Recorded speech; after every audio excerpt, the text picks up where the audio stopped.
I will take a couple of minutes to perhaps recap some highlights from yesterday's sessions. In the fireside conversation with His Excellency, Pak Nadiem Anwar Makarim, Minister of Education, Culture, Research and Technology, Republic of Indonesia, he spoke about unbundling the curriculum and also unbundling the dichotomy between academic and industry in favor of a hybrid model where students not only study on campuses but also outside. He also stressed that education is a leveler and should facilitate social mobility and subsequently address inequalities. He also imparted some advice to the youth, and what I clearly recall is his encouragement to take risks early and considers them as opportunities. He also stressed on the importance of developing enough self-awareness to challenge one's own opinions. Another important point is to view what we often call as disruptors as in fact emancipators. In the Forum on Sustainability and Inclusivity, Professor Emeritus Tan Sri Datuk Zulkifli Abdul Razak highlighted the importance of nurturing better human beings through humanization of education and being human in our own context, as best practices could be viewed from different angles and contexts. Dr. Fakim Bang spoke about his journey to Islam and his reluctance to label himself as Muslims, in a sense due to perhaps actions and attitudes of Muslims that do not reflect the true teachings of Islam. Dr. John Yip, in discussing inclusivity and sustainability, brought examples from the financial sector and highlighted what I perhaps could term as irrational choices that we make as Homo economicus. In the session on cultural intelligence, Professor Abdul Aziz Balrod presented a framework for this dimension of intelligence, relating it to other dimensions such as spiritual and emotional intelligence. Mr. Azif Mustafa gave practical examples of how cultural intelligence or awareness could be reflected in the practices of an organization that advocates people at heart, and how in fact humanization translates also into profits. Imam Faisal Abdul Rauf, on the other hand, proposed that IIUM embark on a cultural intelligence project as he observed that the CQ or cultural quotient of Malaysians is lower than it should be, despite the fact that we are a multicultural society. This morning, we have two sessions in the form of forums. Professor Dr. Haslinda Abdullah will moderate a forum on leadership in post-pandemic, the role of women, featuring three Iron Ladies, Professor Dr. Asma Ismail, Ibn Sina Chairholder at IIUM, Professor Dr. Noor Inayah Yaakob, President and Vice Chancellor of Infrastructure University Kuala Lumpur, and Yang Berhormat Senator Datuk Ras Adi Baratzi, Member of the Dewan Negara.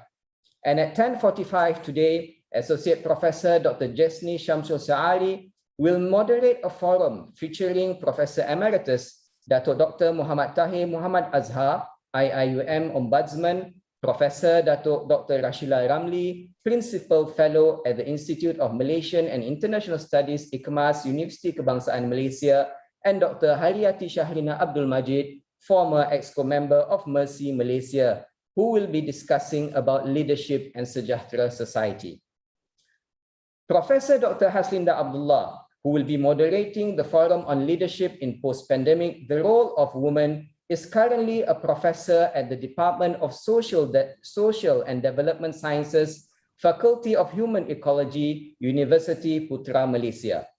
Her research experience covers areas such as psychology of community, well-being, mental health, youth, community at risk, including community at work and digital issues. Beyond academia, she is the president of Family Empowerment Society or FAME, an NGO that strives to tackle societal issues as well as empower at-risk groups heads-on. Without further ado, I pass on the floor to Professor Dr. Haslinda Abdullah. Alhamdulillah. Thank you, Mr. Adli, for the introduction. Assalamualaikum warahmatullahi wabarakatuh, and a very good morning to all of the attendees to this forum. As mentioned earlier, I'm Haslinda Abdullah, and I'm honored to be the moderator for our forum on leadership in post-pandemic role of women. Ladies and gentlemen, before I introduce our esteemed speakers for this forum, it would be useful for me to provide some brief context setting. The ongoing pandemic has affected our life in many aspects and to different degrees. It has also forced us to change what we consider to be normal and has forced us to accept a new normal.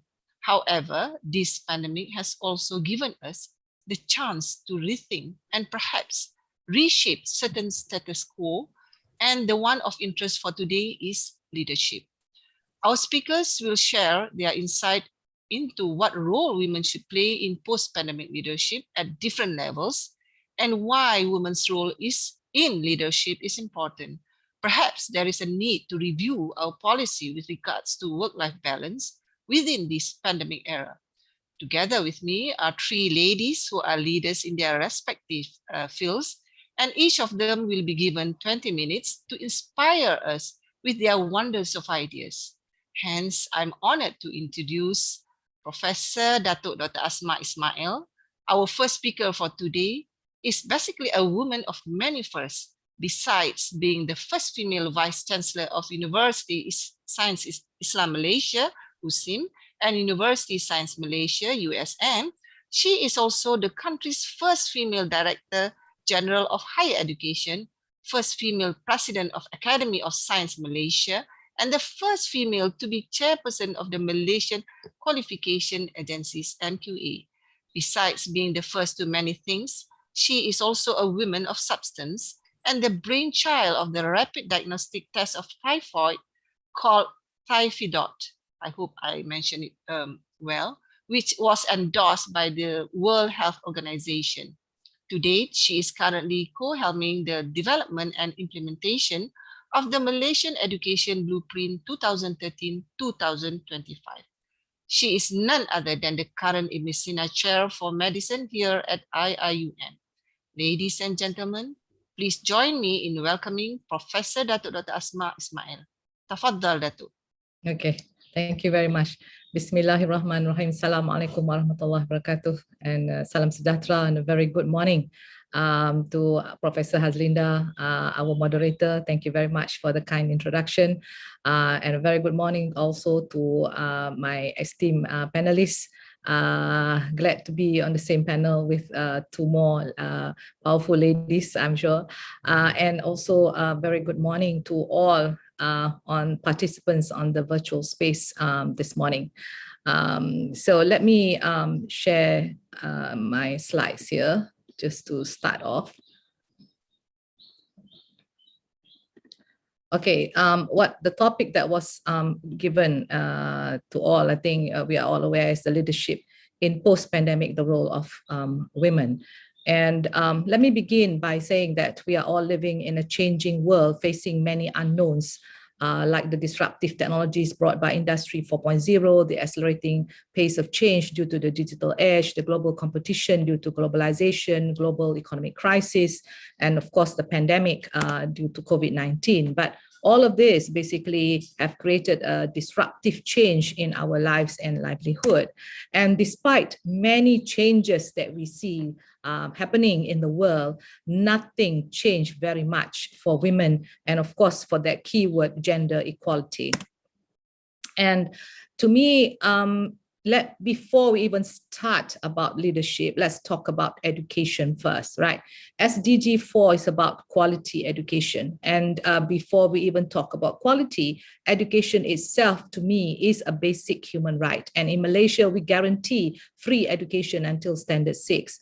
And education can have basically major impact on the lives of girls, on the lives of women, boys, and men, since the education, with education, they can now participate in social, economic, and political life, which is basically what is needed for development of a democratic society. But unfortunately, we live in a world in which education is characterized by extensive gender inequalities.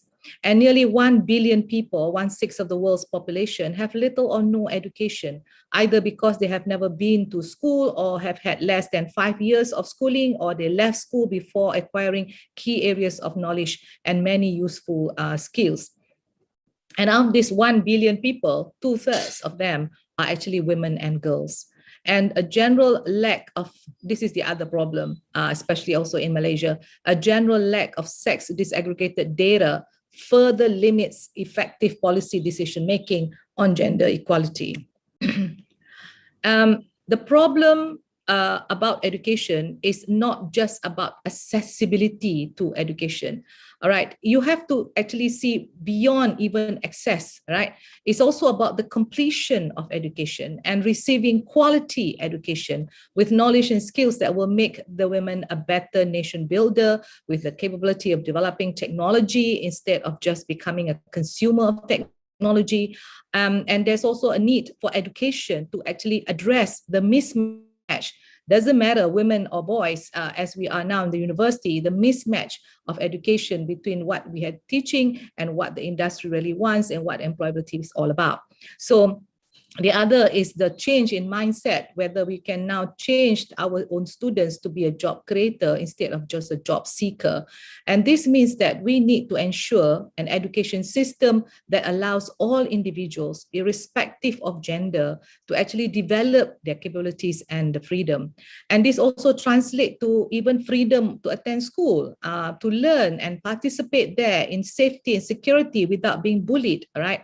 To develop identities that respect others instead of just that word tolerate. I think we need to now go beyond tolerate and just talk about respect and understanding of the multicultural people that live, especially here in Malaysia, and to also enjoy a range of economic, political, and cultural opportunities and the valued outcomes.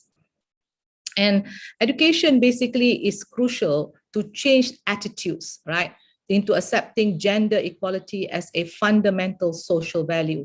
Because with education, it improves wages and jobs for women. With education, it makes women healthier because they understand what it's that to have a healthy lifestyle. Education empowers women to fight for their rights. Learning to read and write will definitely help women to access information and understand what are their rights, essentially. And education helps protect girls from harmful practices like child marriage or female genital manipulation and all that. And education actually can challenge the gender stereotypes, all right? Then we have COVID, all right? And COVID-19 basically has accelerated, the good point is accelerated digital transformation across all industries. And as a result, in the post-COVID-19 economy, almost every job will now require some level of digital skills and digital fluency. COVID-19 also has widened the digital inequality, resulting in missed opportunities among those even without internet.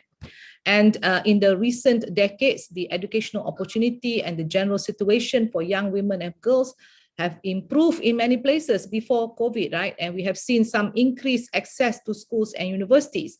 But with the advent of COVID, all right, the pandemic is about to undo all these successes, and now pandemic becomes a major setback for female empowerment. And this is because in a crisis situation, inequalities and the threatening conditions that already exist are only made worse, right? The pandemic and the digital era that it had accelerated have also resulted in widening skill gaps, especially among women. In terms of education alone, before the pandemic, 130 million girls were not in school. But due to the coronavirus, now 767 million are now affected. So what happens? When they don't go to school, they spend more time at home. And many now work and do a lot more unpaid domestic and care work, and therefore have more difficulty to access to education. And this also may put them at a higher risk of being there at home and with domestic violence and abuse. I think, ladies and gentlemen, we have been discussing this for a long time. I think this is time for change. We need leadership that understand the needs of the interplay between SDG 5 on gender equality and SDG 4 on quality education. And to do this, we need a whole government approach. It's not about one ministry trying to do their best, but to change the entire ecosystem, you do need a whole government approach. And to turn around the questions on gender equality, not to have piecemeal efforts as we have seen done by individual ministries. And COVID also brought the global test for leadership. The coronavirus pandemic has placed extraordinary demands on leaders in business and beyond. People are in fear of the death toll that is now taken by COVID and the massive scale of outbreak and its sheer unpredictability, because you really don't know what's going on, make it challenging for leaders to actually respond. And during the pandemic, leaders of the world have been tested via, this time around, real-time leadership actions and communication by a very impatient global audience, especially when you have to shut down you have to shut down the country when there's a lockdown on business. There's a lot of people who are very impatient about when can this country open up. So leaders today must learn essentially with this COVID to lock down and reopen countries while walking on a thin ice to actually balance. Are they going to take care of the health?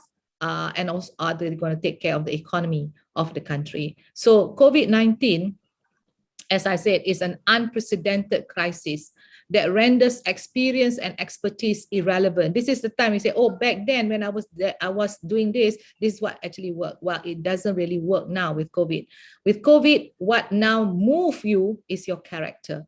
And during a crisis, which is ruled by unfamiliarity and uncertainty, effective responses are actually improvised by trial and error.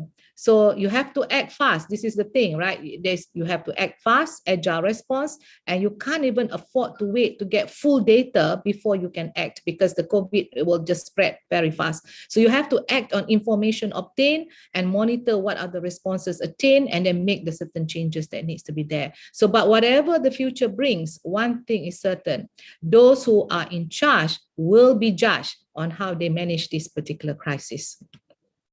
So what kind of leadership is now required post-COVID-19? We want leaders who can pivot and learn new skills. They have to be agile, flexible, adaptable, right? And leaders who can empower others and allow people to grow. Leaders who emphasize on employee development even when times are tough, right? And leaders who display honesty, integrity, trustworthiness, because whenever you have COVID, you have to make announcement, you have to tell people the truth, and you have to now make sure that people are calm at the same time while you're telling the truth, right? So then you have to demonstrate empathy by placing people as priority rather than economy as priority. Then there is a need for you to be sensitive and understanding of the stress, the anxiety, and the frustration that people will now face, especially people from different cultures. If you're dealing with COVID, especially in Malaysia, with multicultural there in the country, and with multicultural background, there is now the need for you as a leader to have high emotional quotient and high cultural intelligence. Then you got to be a team player and emphasize on collaboration and the sharing of information, because that's what you need in order to act fast. So all these traits essentially that I'm talking about, is often displayed by women. And if we talk about leadership, being a leader has a gender attached to it. You can be a male or female leader. But if you talk about leadership, it should be gender neutral or genderless. And leadership basically is the ability to lead, to motivate, inspire people to produce results. And the ability of that leader to basically articulate clearly, being charismatic. Articulate clearly is very important, because the way you want to move, the direction you want to move, all that must be done clearly. And also being charismatic is important for people to understand where you want to lead them, and of course to share your vision. Now, even though all of us are individual leaders or Khalifah in our own micro environment, among us there are leaders of leaders who have high EQ and of course high cultural intelligence. And leaders with high cultural intelligence are basically attuned to values, to beliefs and styles of communication of people from different cultures, right? And using this knowledge will help them relate to others with empathy and with understanding. And these are individuals, ladies and gentlemen, that we need to nurture to become a team leader and eventually an organizational or university leader. And by the way society has decided what comprises leadership is very much gendered. Common gender stereotypes, right? Men take charge, women take care, all right? And there's some thinking a woman's place is at home, therefore her job is to marry and raise the children. Alternatively, there's also the saying, the hand that rocks the cradle rules the world, all right? So imagine if that hand that rocks the cradle is a scientist or an educated mother, then she has the power to actually educate the future generation to change the world and make a positive difference. But if she herself has not been getting the kind of education, then we have a problem. Therefore, that's why I said before we even talk about leadership, before you even talk about being a Khalifa, education is very important for women to have.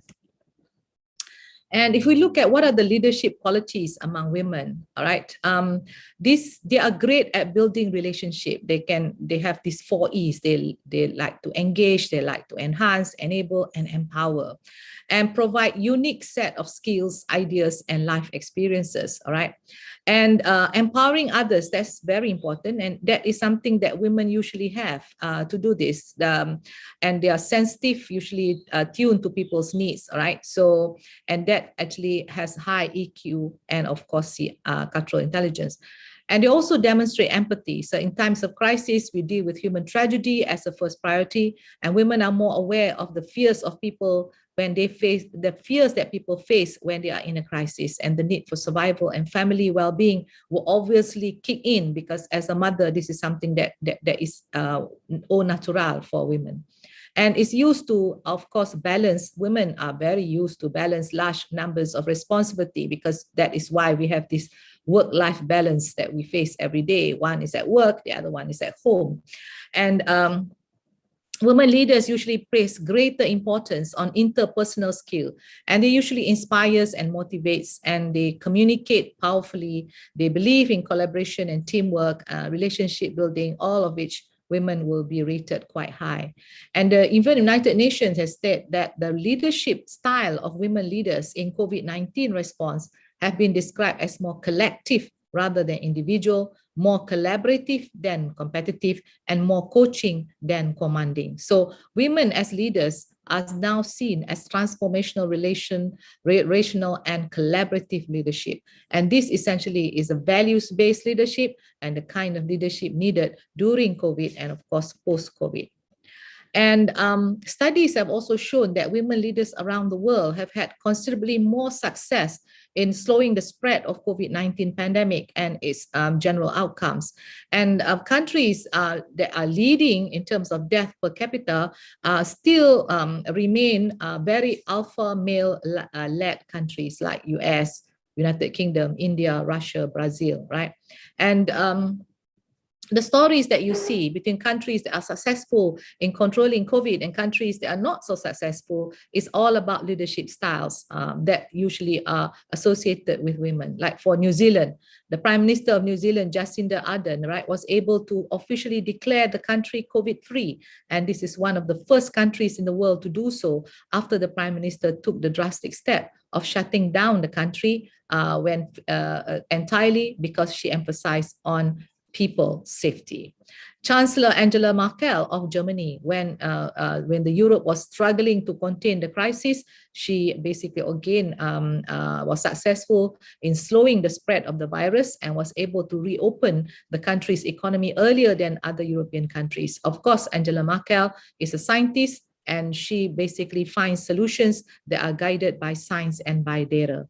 So both women showed empathy by placing people first over economy, while most other countries will place economy first. And that's the difference that you see among the lessons learned by COVID pandemic. So we ask the question, women as leaders, are we there yet? Well, if you look at the world data on women leadership, we find that the nations with females as heads of states only about 38%, professional jobs held by women 52%, executive officers 14, top earners 8.1, and the Fortune 500 CEOs is 4.6. As women researchers in the world, we're only 32%, and of course, winning the Nobel Prize, we have only 3.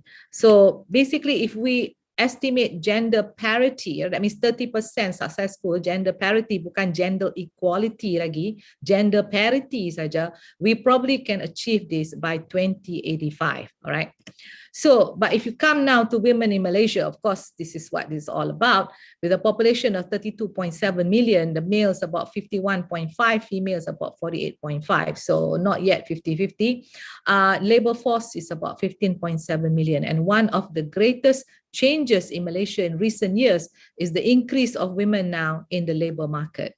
In 2007, the women's labor force participate rate was at 46.4, but in 2019, this has now increased to 55.6%.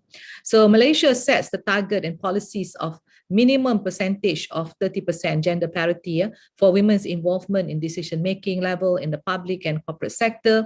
And women in Malaysia, basically, especially in the public sector, attain the job due to merit and not simply by filling in the quota. So if you look at the women, have we achieved the 30%? In the government sector, 30% are now involved in decision making. But in the private sector, we are still lagging at 27% who are board of directors, members of board of directors in public companies. If we look at enrollment by gender in tertiary education, we find that in the public, this is the latest information from 2020 MOE. MOE was, well, now is MOHE now. Basically, in the public universities, we have 61% of female now being enrolled with 38.9 male. In the private universities, we also have a higher number of girls compared to boys. And we find that there is a greater female enrollment in public and private universities as compared to the male. And even in the STEM-related fields, the number of female students enrolling is greater, except for engineering, manufacturing, and construction, as we see here. So there's still a need to catch up in the engineering sector, 44 versus 55%. So this indicates that women in Malaysia have a high inclination towards STEM fields with regard to their tertiary education. And the next step would be to translate their STEM knowledge into relevant professional fields. So to the point that if you look at female researchers by UNESCO data, this says that female researchers everywhere in many Asian countries are very low, but not in Malaysia. Malaysia, we have almost half of the Malaysians researchers are female. And to the point that United Nations says that Malaysia is a world leader in encouraging girls and women to participate in science. So this is where you see here a lot more women are involved in science. But my question, however, is that how many of these women are actually leaders of the science? That means, are they just simply research ROs or just workers in the lab, or are they actually the number of PI in the country? So despite all these achievements that I've shared about women, this does not translate to women leadership in higher education. We gotta ask why, all right? So, okay, we have gone beyond access. We have now have a high number of women being enrolled. But if you ask the question, how many of them are in the leadership position? This is not there yet. So we have to ask why. If we look at the number of male and female that has now entered the Malaysian public universities in terms of academics, right? We have 16,000 female, 57.9% lecturers and teachers, etc. In the public universities. This data is 2019, but only 12,000 are male. So we see a much more higher percentage of women as academics in the universities. But when it comes to promotion, 2 times more males are promoted to professors, and even a smaller number to actually become TNCs and BCs. So essentially, if you look at this data, the number female is 16,000, but by the end of the day, how many of them are professors? Only 636 or 36%. If you look at the males, they are like 12,000, but essentially how many are professors? 1,128, right? Twofold, almost twofold more than women who attain to be professors. So definitely, ladies and gentlemen, there is a leaky pipeline. Lesser women get to be promoted to become professors, and somewhere along the line they all drop off or they just give up because of the work-life balance. And if you look at the women VCs, we used to have 4 women, and now we're down to 1 in UITM. And women TNCs, we used to have 13 out of 68. Now we are down to only 4, and the numbers keep on changing as usual. So why do women hold back? Why is there a decline in leadership at decision level making, right? If we have all these great skills, I've just said to you, post-COVID, all the skills, etc., these are displayed by women. So why do we hold back? Or the next question is, why are we held back, right? So first of all, it's a fear of failure. Wrong decision, wrong words said will cost women their jobs, right? Especially with bosses that is not gender sensitive. And of course, they're worried about reputation, they're worried about their success. Basically, we do not actually value the work that women do, which if everyone started to fight over the same job, you'll find that women will face the risk of losing that over their male counterparts. This has been tested by Harvard, okay? This is not something that I want to talk about. This is something that we test in Harvard, where we remove the names. When we first put with the names, you find that a lot of the women did not get the job. When you remove the names and you just ask the panel to evaluate and tell us how many of these would now be successful, a lot more women will become successful. So this is the situation that we face. Family matters, work-life balance. This is the thorn between work and family. This is always the problem. Starting a family will make employers think, that, oh God, she just got pregnant. And therefore the women is going to be vulnerable, inefficient, unmotivated, and above all cannot spend enough time and concentration on her job. Then we also have this third category called inferiority complex. Some still believe that men are stronger and therefore make better leaders. They have better ideas and are more equipped to achieve success. Of course, there are people like that as well. But let me share something that many are also not nominated to be the TNC or the VCs, right?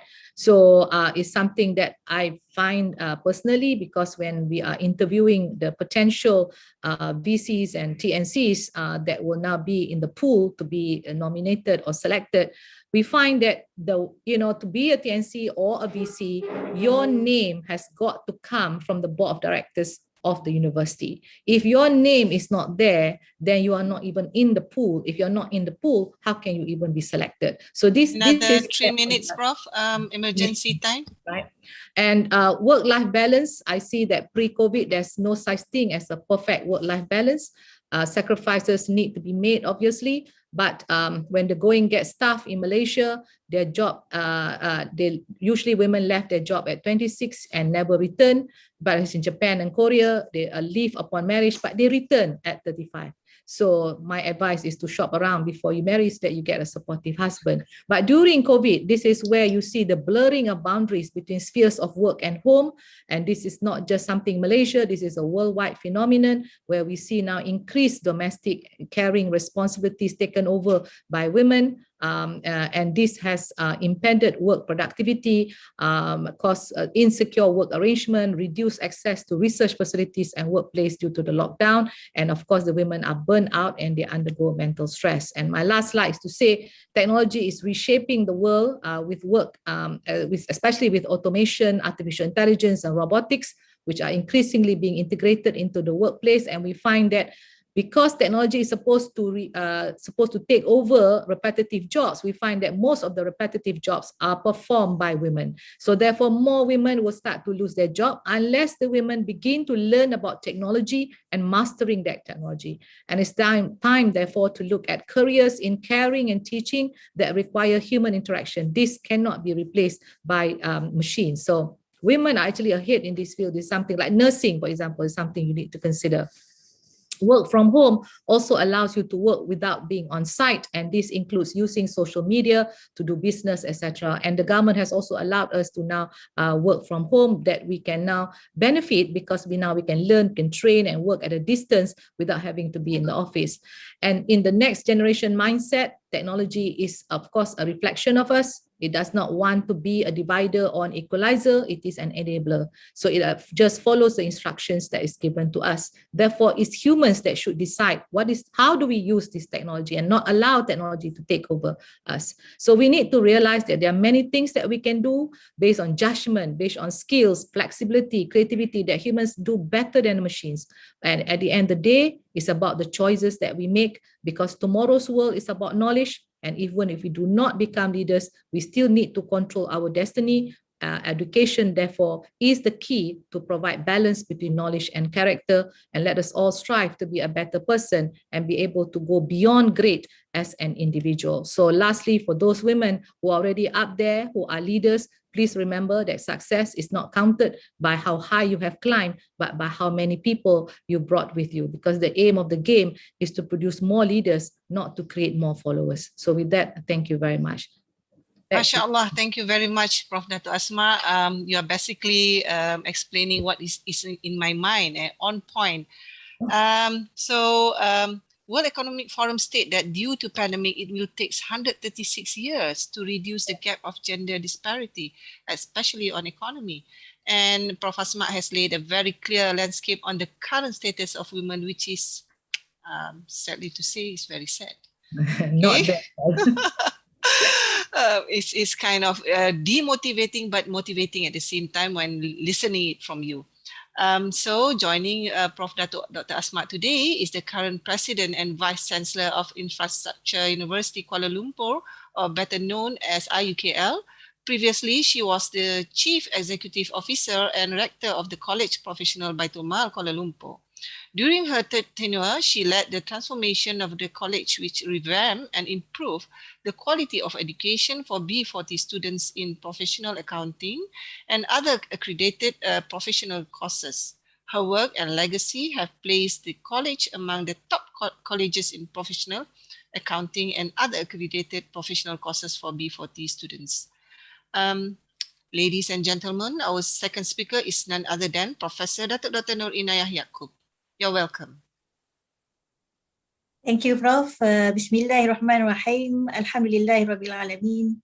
Wassalatu wassalamu ala ashrafil anbiya wa mursalin wa ala alihi wa sahbihi ajma'in. Rabbi shrah li sadri wa yassir li amri wa hlul 'uqdatam min lisani yafqahu qawli. Assalamualaikum warahmatullahi ta'ala wabarakatuh, and very good morning to respected panelists, all guest speakers, and ladies and gentlemen. Well, as a second panelist to talk after Dato' Prof. Asma and before Senator Dato' is not an easy task. Yeah, Prof. But I will try to continue based on Prof. Asma, a very impactful introduction on the whole scenario on the women leadership. Can I share my slide, please, ladies and gentlemen?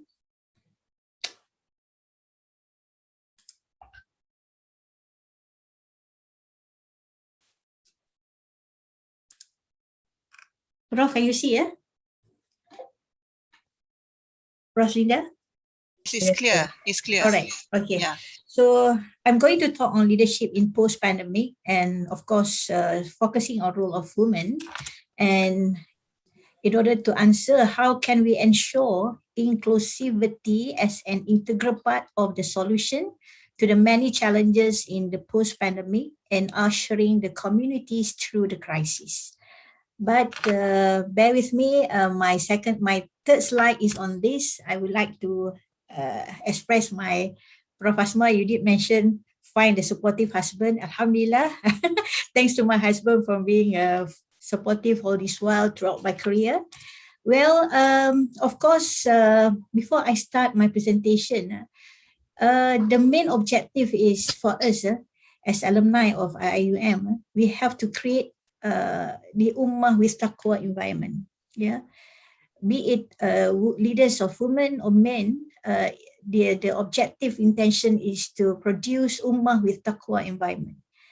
And we now through the economic empowerment by many ways of tabarru'at objective, like now people is rigorously talking about waqaf, sadaqah, and also hibah, the noble deeds without consideration. This is part and parcel of economic empowerment by way of no consideration. So this is to me a very motivational kind of initiative taken by the whole people, not only in Malaysia, but this is something to do with people now is developing their inner spirit in understanding and comprehending how to be more taqwa while time goes. Yeah. So as wama arsalnaka illa rahmatan lil alamin, Rasulullah, we have sent there as the evidence of our grace towards all the worlds, Muslim and other faith believers. So Rasulullah Sallallahu Alaihi Wasallam has been sent not only for Muslim but throughout the world, yeah, as an evidence of our grace. So this is to be the very fundamental and foundational, basis for us to kick off in facing the challenging world, especially in the COVID-19 pandemic. And of course, on the other hand, we have a process of ijtihad where we talk too much on rules of maqasid Sharia, and this is where a woman has to play the role like Aisha, where we are going to find the most suitable hukum with regards to the context of circumstantial evidence. Circumstantial means rule of waqi', and this is how the role of women in developing the findings based on ijtihad, contemporary ijtihad, played by previous Aisha. Yeah. And lastly, while we are going to have a very so-called holistic ecosystem to process or to produce ummah with taqwa environment, we have to bear in mind that we also live within the rules and regulations as a governance, there where we have to work in team to come up with flexible policies to give more justice, because the ultimate, the most fairest governance is only coming from Quran and Sunnah. So as a man-made law, we as women play a great roles in ensuring the government to come up with stipulations that are fair enough to cover all the development by the both genders. Okay, so let me also highlight one of the striking, and to me this is really catching my eyes. For the year 2020, a lost year for many B40 students, say educator, because I have experience managing and managing and also a leader for one particular college where all the population up to nearly 4,000 will be 40 students. Yeah. So, well, I can tell you as the first evidence where our B40 students is actually facing great challenges in this pandemic era. So, because we offer quite distinct program to B40, but they have brains actually, because some of the students have achieved good marks, even 90% for professional accounting, and they have placed themselves as a top 10 for the world ranking. But because maybe during their childhood, they have not have the opportunity to receive, tuition, to receive extra education classes in order to have a better education. Like Prof. Asma was saying, education is fundamental in order to talk about anything else. So we also have to really cannot neglect the 4IR, known as Industry 4.0 and Smart Factory, where it accentuates on the advances in technologies such as artificial intelligence, AI, augmented virtual reality, big data and analytics, and Internet of Things. This is where the world that we are going to live in, where we are talking about leaderships of women. So English is paramount. The education is, of course, the fundamental, and the skills is also important and vital. But these are the fact that we have to face in years to come, regardless of pandemic era or not. So I have one data here. Women have been considered as effective leaders before and during the crisis of pandemic. This is based on HBR, Harvard Business Review, where based on analysis of 360-degree feedback data between March and June, their scores were even higher during the first wave of the pandemic. Overall leadership effectiveness rating, as you can see on the screen, for men pre-pandemic 49.8, and during pandemic 51.5, and for women leaders pre-pandemic is already 53.1, and during the pandemic is 57.2, and the source is from Sanger-Folkman 2020. Then women outscored women in most leadership competencies. According to an analysis again, reviews during the pandemic, women were rated higher on most competencies, where difference is statistically significant. Takes initiative, those are the the competency. Learning agility, inspires and motivates others, develop others, build relationship, displays the high integrity and honesty, communications powerful and prolifically, collaboration and teamwork, champion change, make decisions, and innovates, solve problems and analyzes issues, customer and external focus, drives for results, values diversity, establishes a stretch goals, develop strategic perspective, technical or professional expertise, and takes risks.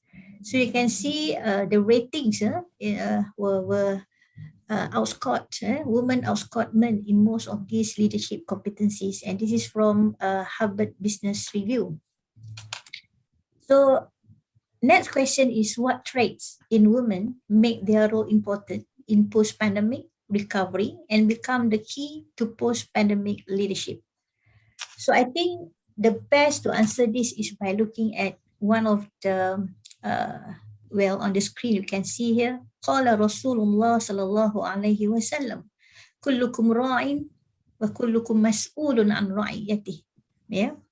You are all leaders. So every one of you are leaders, and you will be asked to be responsible upon your leadership. So yes, it makes everyone a leader, at least a leader for him and herself. This is very important hadith. كلكم راع وكلكم مسؤول عن رعيته. So if we base on this hadith, it is very clear to us that we are all leaders, and at least we are leader for ourselves, answerable as Khalifah to Allah subhanahu wa ta'ala. And I always consider this hadith as the starting point to work or to deliver myself as a ruler or leader, in any entities of organization, be it in public or in private institution. And next is وَإِنَّكَ لَعَلَى خُلُقٍ عَظِيمٍ, Surah Al-Qalam, verse 4. The duty of a believer towards Allah's creation in fulfilling their rights can only be fulfilled when huququllah, the duty of the believer in fulfilling Allah's right, leads him towards khuluqun azim, which means an exalted standard of character.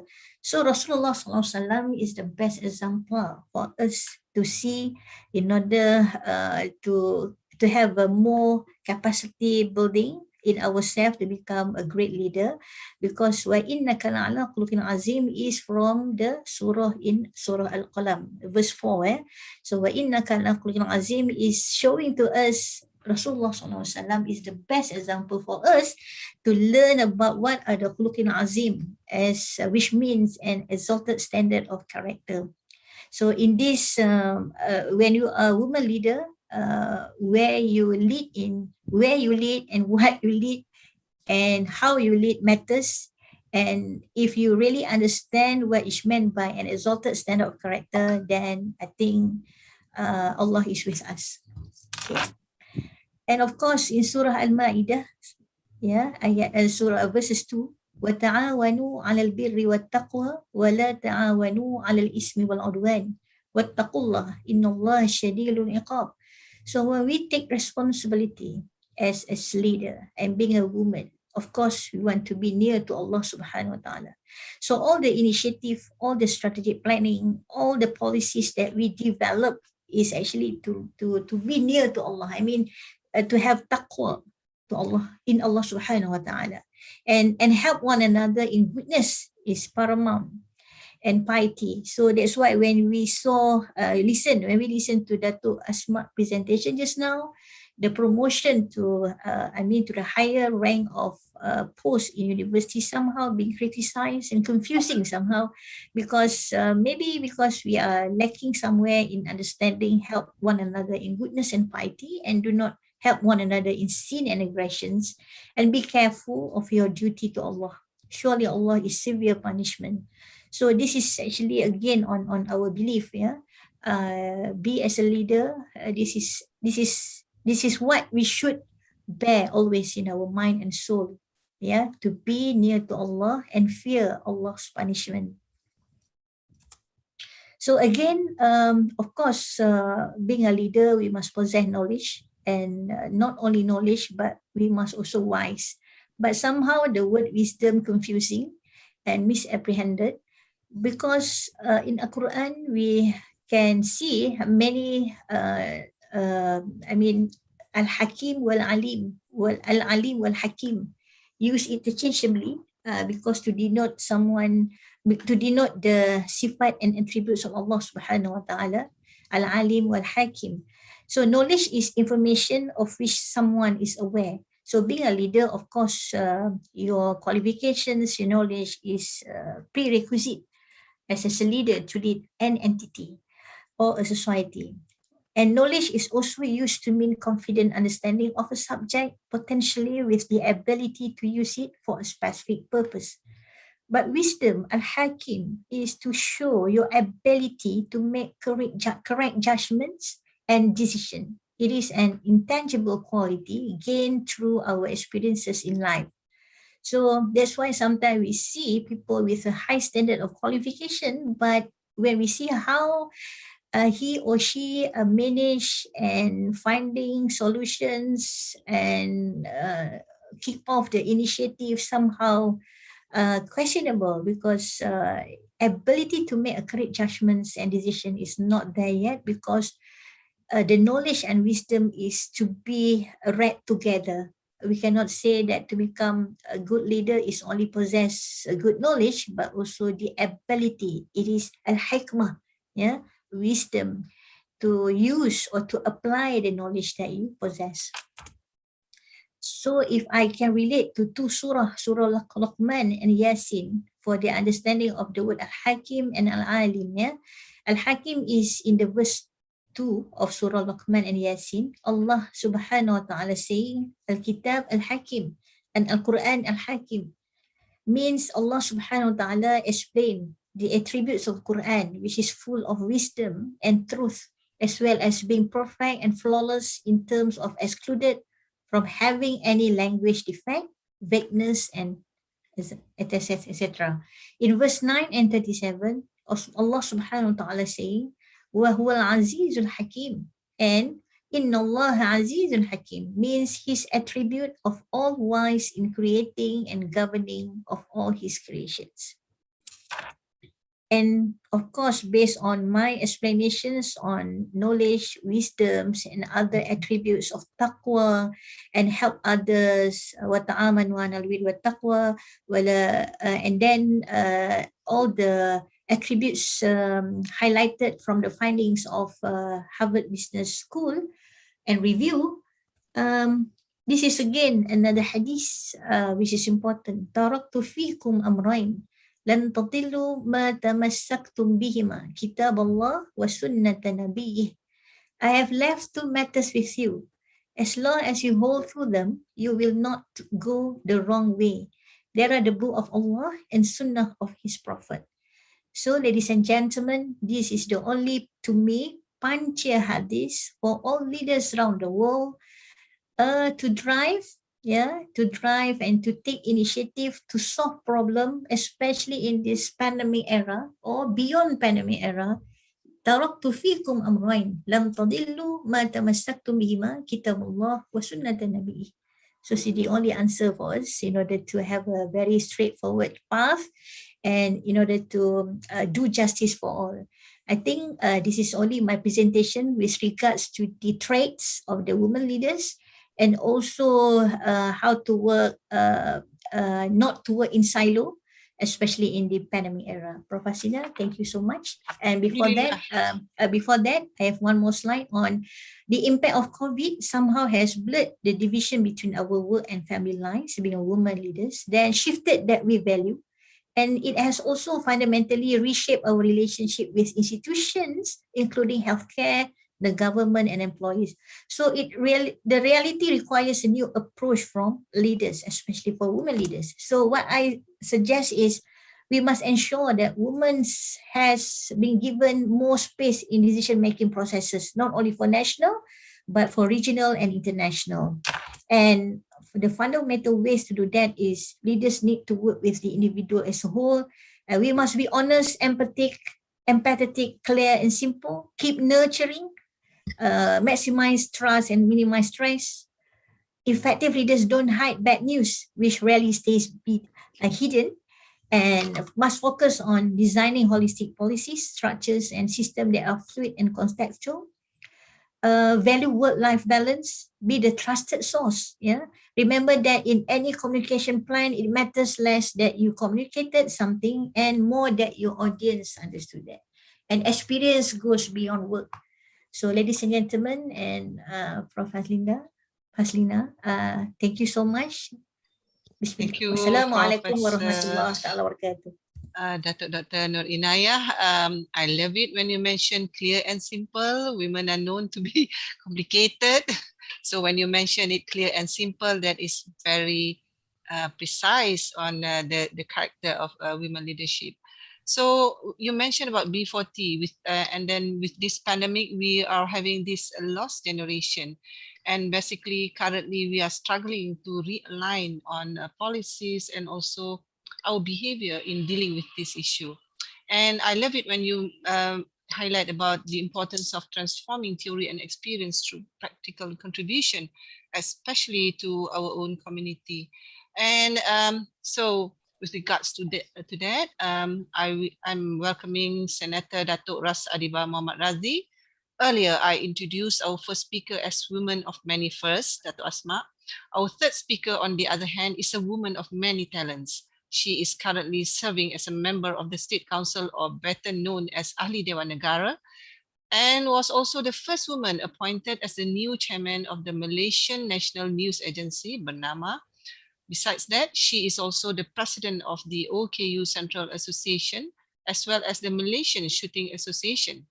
A fun fact, if you didn't know this already, is that our third speaker is the winner of 3 Malaysian Paralympic Games gold medals in the 10 meters shooting event. To add to that, she was once cited in the Malaysian Book of Records for pushing her wheelchair all the way from Johor Bahru, my hometown, to Putrajaya in 10 days with a distance of 490 kilometers. MashaAllah. Ladies and gentlemen, please join me in welcoming this powerhouse, Senator Datuk Ras Adiba Muhammad Razi. Welcome. Assalamualaikum, everybody, distinguished guests, ladies and gentlemen, professors, Datuk. Wow, I began this morning listening to all of you speaking, and I'm just like in awe. And I have to say it's a real honor to be brushing shoulders with all of you this morning. Terima kasih kerana menjemput saya. Alhamdulillah, we are able to be together today. I have to say, just now we were hearing about how women have to multitask and juggle, and yes, having a supportive husband and stuff like that. I'm actually at the hospital accompanying my husband for an operation. So I told him, I'm sorry, but I have to leave you for a while and I have to be with this bunch of amazing human beings. So thank you very much for this honor. Speaking about leadership in post-pandemic and role of us women, without the equal participation of women in decision-making at all levels, peace, development, human rights, and justice really cannot be achieved. Equal participation also ensures that women's voices and perspectives inform policies and actions. Now, to fulfill the 2030 Agenda for Sustainable Development, including Sustainable Development Goal 5 on achieving gender equality and empowering all women and girls, concrete actions and intensified commitments to improve women's participation and representation are needed. While women and men enter the workforce in roughly equal numbers, women fall behind in promotions from the very first step on the management ladder. And, you know, we've discussed this earlier. I've heard all of you saying it, and I have to say that there is, whether we like it or not, discrimination towards us. But I also agree that as women, we must lift each other up and not bring each other down, but rather to support each other so that we can together rise and our voices be heard. We know from our own research that the key to improving this ought lies with senior leaders, male and female, to ensure women are not left behind. As leaders, we all need to demonstrate this as a business priority by what we say and what we do, what we measure and how we lead. Across the hundreds of thousands of clients we work with globally, we see plenty of companies spend time planning how they will hire more diverse workers without a clear plan to develop and keep them. This is where culture and work models come in, creating an inclusive environment where everyone wants to continue working is about more than just policies and hiring practices. It's an ongoing environment where everyone brings the whole self to work each day and feels valued, feels appreciated, heard, and able to make an impact while progressing theirs and our careers. The single most powerful thing an organization can do to promote more women leaders is to create a culture of conscious inclusion, building the desire, insight, and capacity of people to make decisions, lead, think, and act with the conscious intent of including everyone, that no one is left behind, women, able, or disabled. At the dawn of the 2020s, we can't remain rooted in the past. We must hit the accelerator to build an equal and inclusive future.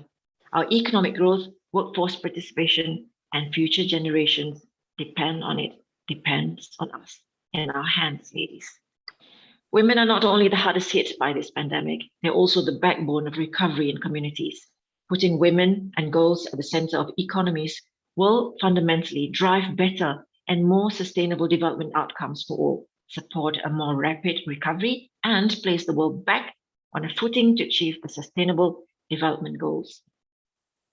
Women play a disproportionate role in responding to the virus, including as frontline healthcare workers and carers at home. Women's unpaid care work has increased significantly as a result of school closures and the increased needs of older people. Women are also harder hit by the economic impacts of COVID-19 as they disproportionately work in insecure labor markets. Nearly 60% of women work in the informal economy, which puts them at greater risk of falling into poverty. The pandemic has also led to a steep increase in violence against women and girls. And this, I have to say, is something which is really, really tough, especially for us women with disabilities and girls with disabilities. With lockdown measures in place, many women are trapped at home with their abusers, struggling to access services that are suffering from cuts and restrictions. Emerging data shows that since the outbreak of the pandemic, violence against women and girls, able and disabled, and particularly domestic violence, has intensified. And also, women who are right now, as we speak, a lot of us are actually also going some mental problems. They have gone down to depression and anxiety, and we really need to be there for one another. And also give credit to the women out there who's supporting the community who needs it most. Ladies and gentlemen, every COVID-19 response plans and every recovery package and budgeting of resources needs to address the gender impacts of this pandemic. This means including women and women's organizations in COVID-19 response planning and decision-making, transforming the inequities of unpaid care work into a new, inclusive, rare economy that works for everyone, and designing socio-economic plans with an intentional focus on the lives and futures of women and girls. Response to mitigate the impact of the COVID-19 crisis on women and girls, and to ensure that the long-term recovery benefits them, focused on 5 priorities. Gender-based violence, including domestic violence, is mitigated and reduced. Social protection and economic stimulus packages serve women and girls. People support and practice equal sharing of care work. Women and girls lead and participate in COVID-19 response planning and decision-making.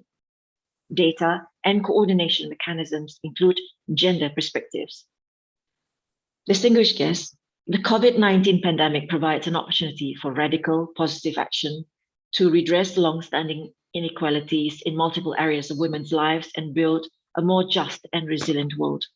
As the global community continues to grapple with the recovery and simultaneously seeks to build resilience against future crises, there is a unique opportunity to develop ways to rectify structural gender inequalities and explore how women's leadership can be amplified and formally recognized both in general and in conflict situations. This includes harnessing the experiences from the pandemic itself, where innumerable women have played and continue to play key leadership roles in ushering their communities through the crisis. Now, let's discuss more on women leadership post-pandemic. Some key factors preventing women reaching decision-making positions were identified. Enterprise cultures that require anytime, anywhere availability disproportionately affect women relative to their household and family responsibilities, while policies that support inclusivity and work-life balance for both men and women, such as flexible working hours and paternity leave, needs to be improved. Another factor is the leaky pipeline, the tendency for the proportion of women to decline as the management grade rises. The glass wall describes the incidence of women managers in roles such as HR, finance, and administration, which are considered less strategic and less likely to lead to chief executive and boardroom positions. Fewer than a third of enterprises surveyed had achieved the critical mass of 1/3 of women board members. Around 1 in 8 reported they still had all male board rooms. I mean, seriously, this is 2021. This needs to change. This must change. The COVID-19 pandemic has certainly challenged the limitations of our world leaders. Both our speakers initially also mentioned a few of them. However, women such as New Zealand Prime Minister Jacinda Ardern, German Chancellor Angela Merkel, and Prime Minister of Finland Sanna Marin have guided their countries in a way few of their male counterparts could. They showed resiliency, decisiveness, and empathy in their leadership, helping them to perform better during the COVID crisis. And I'm sure all of you in this session this morning agree with me that all these ladies have just made us so proud. Ladies and gentlemen, in an era of skill shortages, women represent a formidable talent pool that companies aren't making enough of. Smart companies who want to be successful in the global economy should make genuine gender diversity a key ingredient of their business strategy. Representative business organizations, employer, business membership organizations must take a lead, promoting both effective policies and genuine implementation. Women stand out in their ability to communicate, be compassionate, agile, empathize as people, and seek out compromise for the common good, all of which was made apparent throughout the pandemic. Now, as we move forward towards recovery, the same women, us, all of us, cannot be pushed to the sidelines. Our voices must be heard. We must stand together, stand upright, and lift each other up. The women leaders who rose to this occasion to lead us through the chaos of 2020 are the same one who can help us all move forward. You and I and us all, we must come together we must make sure that our voices are heard, and we must make sure that our next generation of girls and ladies work hard and emulate and continue to where we left behind. Having said that, ladies and gentlemen, once again, terima kasih. Thank you very much for inviting me. I'm so blessed and honored to be part of all of you today. And as a person with disability, I would like to say thank you to everyone, especially to everyone in UIM for what you're doing for all of us, for my community. My love and hugs, if I can hug all of you out there. So sending you virtual hugs and telling you and wanting you to know that I appreciate each and every one of you. And I only wish the very best for all of us. Much love and Assalamualaikum. Waalaikumsalam warahmatullahi wabarakatuh. Thank you, Dato, for that inspiring speech. Basically, women support women. We have to be a spider web for each other. We support each other, you know, encourage each other. And when you mention about SDG 5, basically to achieve this SDG 5, I believe we need to be clear first on the concept of gender equity. Then only we will go to the right direction. And that is, I mean, the struggle that we are having currently. And Dato has also been highlighting about the disabled, and there's a loophole in our safety net for these vulnerable groups, women, disabled, and children, basically. So, and Dato also mentioned about empathy and resilience, which is very important, especially within this current situation. So, thank you, everyone. And I would now, this is currently we are having this Q&A session. Can I start and direct my first question to Professor Dato Dr. Asma? All right. Dato, you mentioned about the inequality, about the disparity and whatnot. So it is no secret that we still face gender equity issues here in Malaysia, with women in the workforce not valued on par with men. And this is backed up by data where the wage rate for men being 100 ringgit, while for women is 98 ringgit and 30 cents. In your view, what can we do to empower women in any given organization, and how do we make sure women are recognized for their contribution? Thank you very much. That's a whole mouthful of question that probably will have to turn around the entire environment in the country, right? You know, there's only so much. I mean, I think Senator Dato Ras Adiba, I think, first of all, thank you so much for that fantastic speech that you had given, right? It basically inspires me to say that, okay, there's a lot more that needs to be done. I can only say from the field of science and technology, where I'm coming from, you have seen that there's a lot more women involved as researchers in the country. The question is, how many of us are actually leaders? And, you know, most of us are just, data is very important. That's why I said gender-based or sex disaggregated data is very important, because at the moment you just see, oh, there's a lot of women there, but they never spell out women as what? As leaders or as just ROs, you know, research officers working on grants and stuff. So when you are not a leader, you are not actually directing where is the way forward to move research and development in the country. So that's another thing. And, you know, to empower women, I have to say one thing as well. Although some of us have been given an opportunity to become leaders, when we become one, sometimes we forgot that, you know, because we have gone through the hard way, so we forgot. And when we become leader, we behave like men. We say, okay, you know, you want to be promoted, I want to see your merit. If you don't have it, sorry. You know, you forgot that woman, to be where that woman is today, right, has to undergo a lot of work-life balance. You know, in R&D grants, for example, never do we have a policy that will say, okay, I will give an additional 15% marks, you know, for women applicants, because for them to get there, to become a PI, we want to give that edge for that work-life balance that they have to go through. That policy does not exist in the country. All right.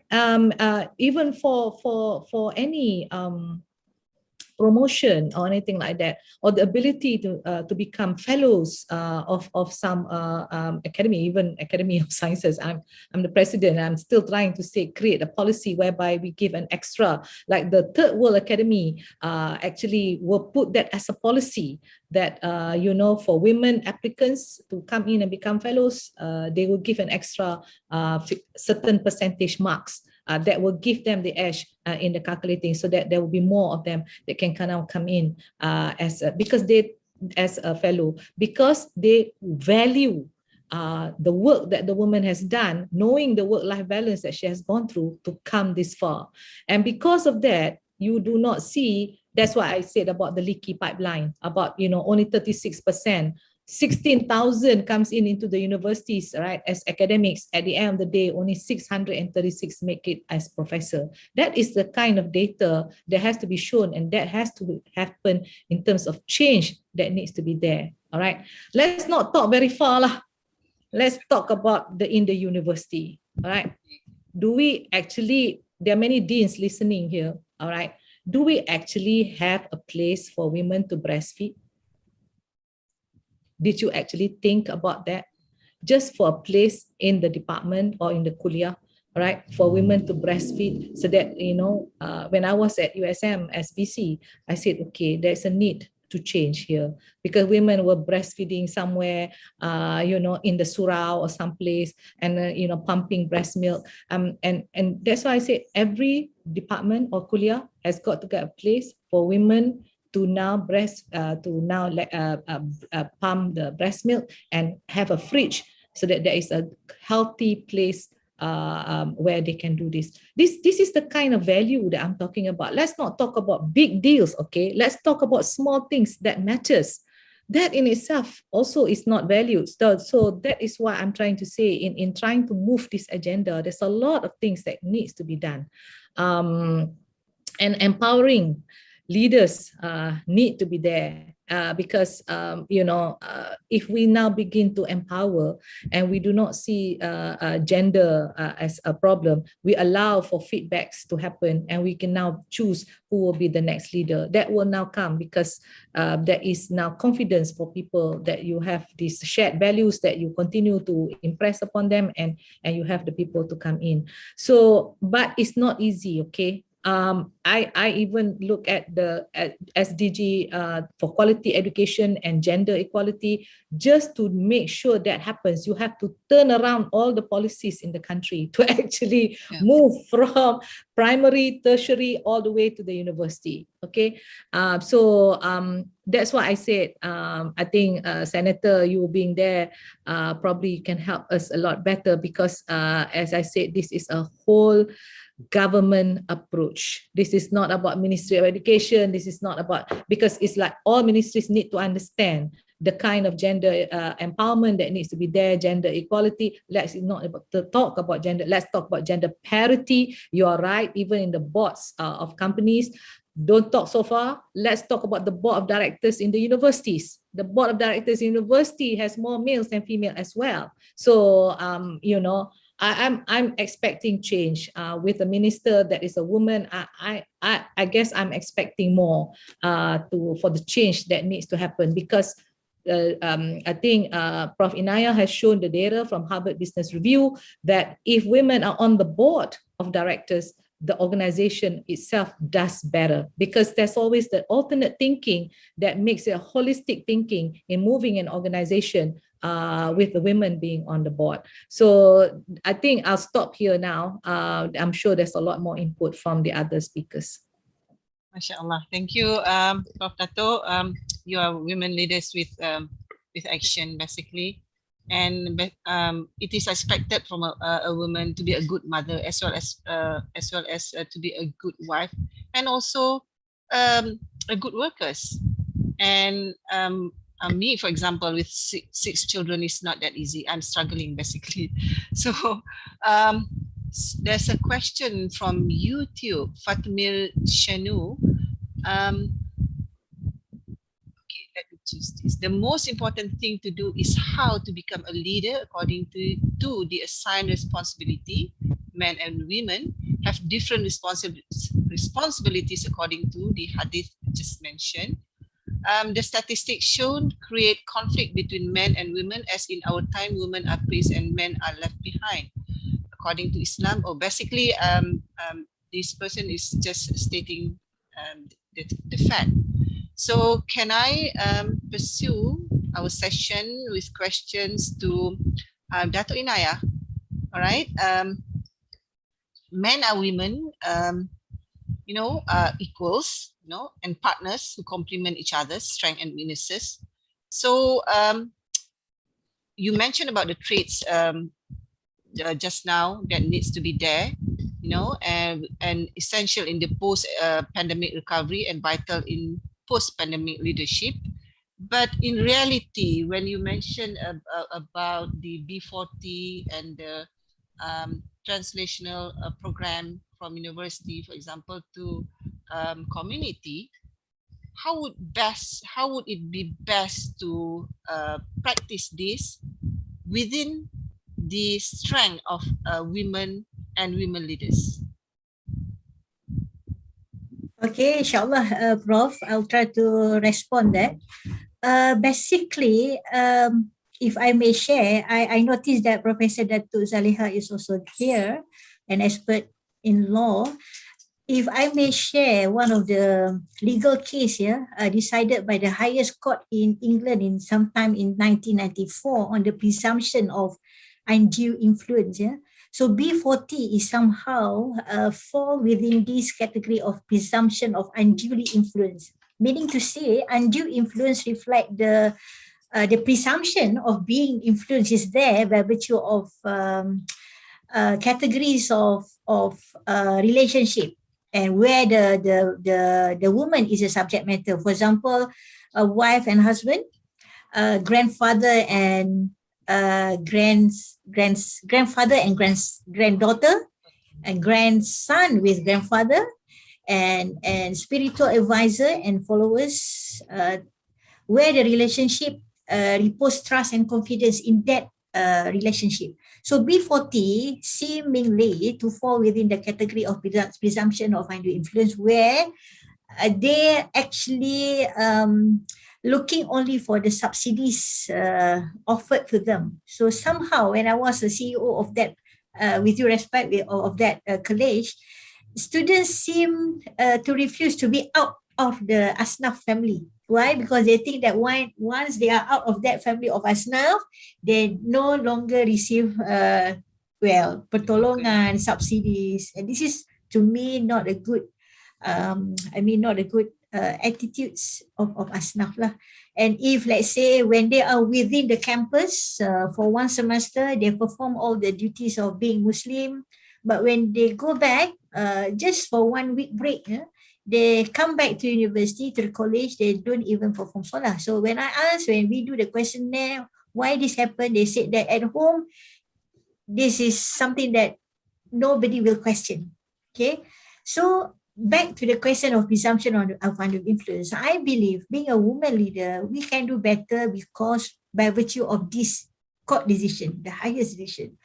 When it was decided by that House of Law in England, 1994 case, it was ruled out that the wife is being unduly influenced by the husband when the husband wished to execute the signatory of the wife to become as the surety when they want to buy a matrimonial home. Yeah, so when the husband got arrears with the bank, so they have to sell off the house for auction, something like that. So the court see things when the bank take in charge of the foreclosure proceeding. What happened to the wife? Yeah, especially those who have proceeds. They do not have any other home to stay. By right, in the earlier 3 years before, the wife has given the consent to become surety because of the loyalty as a wife. Yeah, wife always trusts the husband. So, as taking this as a parameters, yeah, when the women become leader, with this particular case court decision on the presumption of under influence, yet women leader can excel. So it is not true to say that women leaders somehow are being easily influenced, because now after 15 years, we have another case, agree and concur with that 1994 case, but in the recent case where the Royal Bank of Scotland decided that even the husband can unduly influenced by the wife, the test is the reposing trust and confidence relationship, not because of the gender. Okay, so back to the question of Prof. Aslinda. So yes, to me, B40 has to be more motivational talk, not only to the B40 student, but also to the families, to the father, to the mother. We have to be on our own, go and visit them at their house, deep inside the remote area in the Felda, so on. So Dato, if you have initiative like that, Dato Ras, count me in, because I've been with them for at least 3 years. I know how they live, in communities.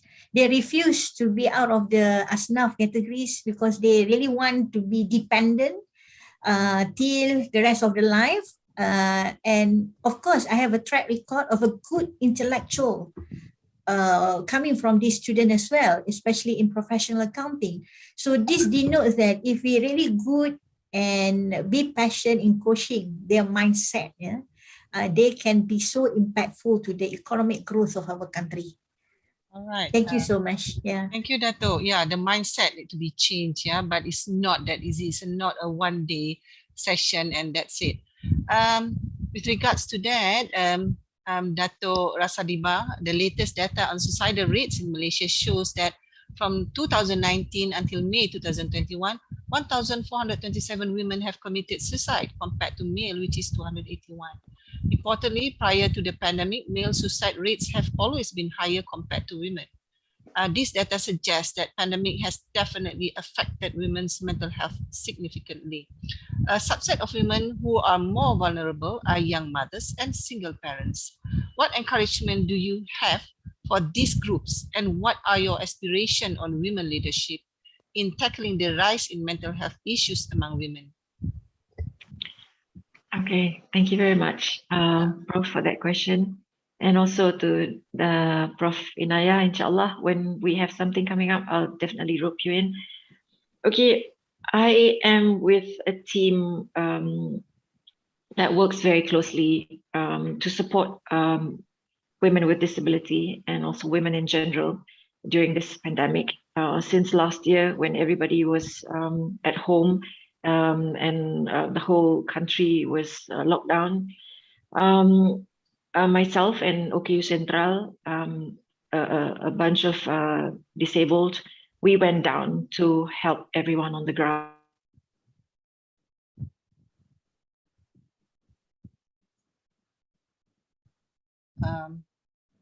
There's lapse in with the other NGOs and also the welfare departments. But one of the team that we were very closely working with is actually MIASA. And in MIASA, what we do is we support generally for everybody who's going through a tough time, especially women. And in our society, as we all know, we don't like to discuss about stress, about anxiety. And every time when we want to go, towards that direction, people always say, let's not talk about it. It's so embarrassing. Let's just swipe it under the carpet.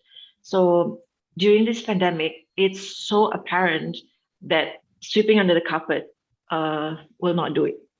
What we did was actually we went out and we told people like, it's okay not to be okay. It's okay. Everybody's going through this. But for women, people expect us to be superhumans. We are. But even superhuman, we need to rest. I have many cases where they live in a flat which only has one room, and they have 3 disabled children. and they just fight, and the children go berserk. And of course, the women and their spouse, when they fight, it becomes violent, and they don't talk about it. They go crazy. They turn around and they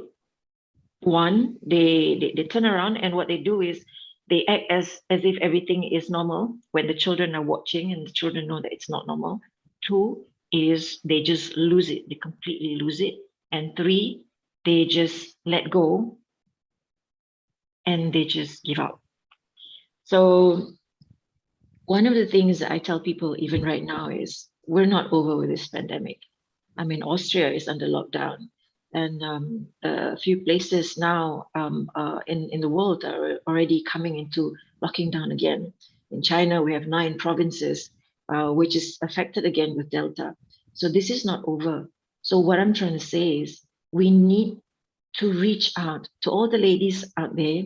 I need you to know that it's okay not to be okay. And I need you to know that if, say, for example, you know of somebody who can just listen to you, please reach out. And for all of us, we need to be vigilant. We need to watch around us, and we need to support one another. And it's not being busybody, but it's making sure that somebody is eating. If even in the Quran it says that if you hear of a neighbor and you don't assist them when they're hungry, then kita berdosa.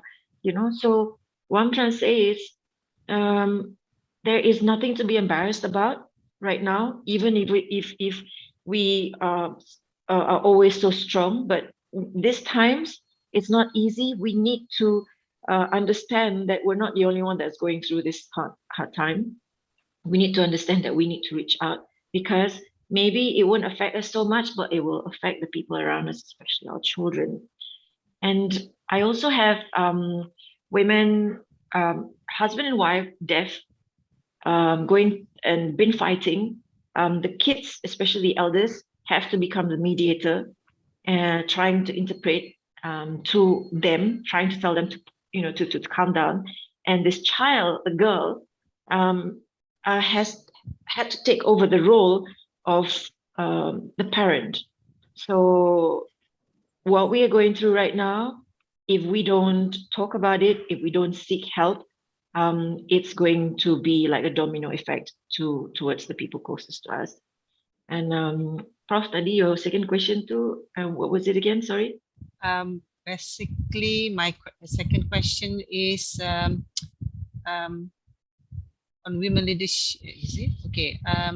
Tackling the rise in mental health issue among women.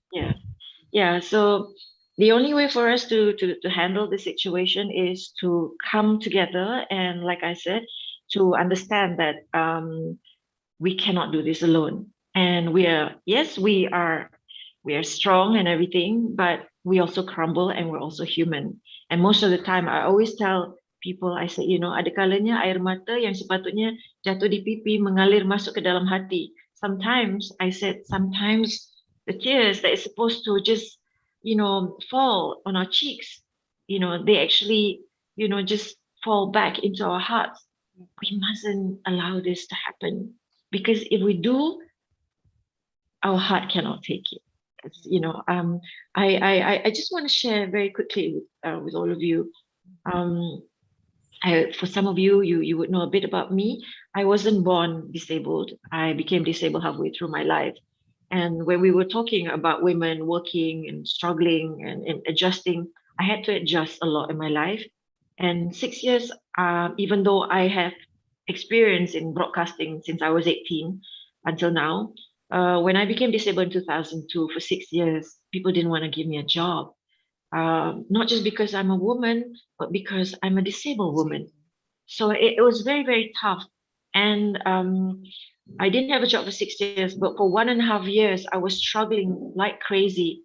And during the times when I didn't have a job, I was eating rice with salt and drinking tap water.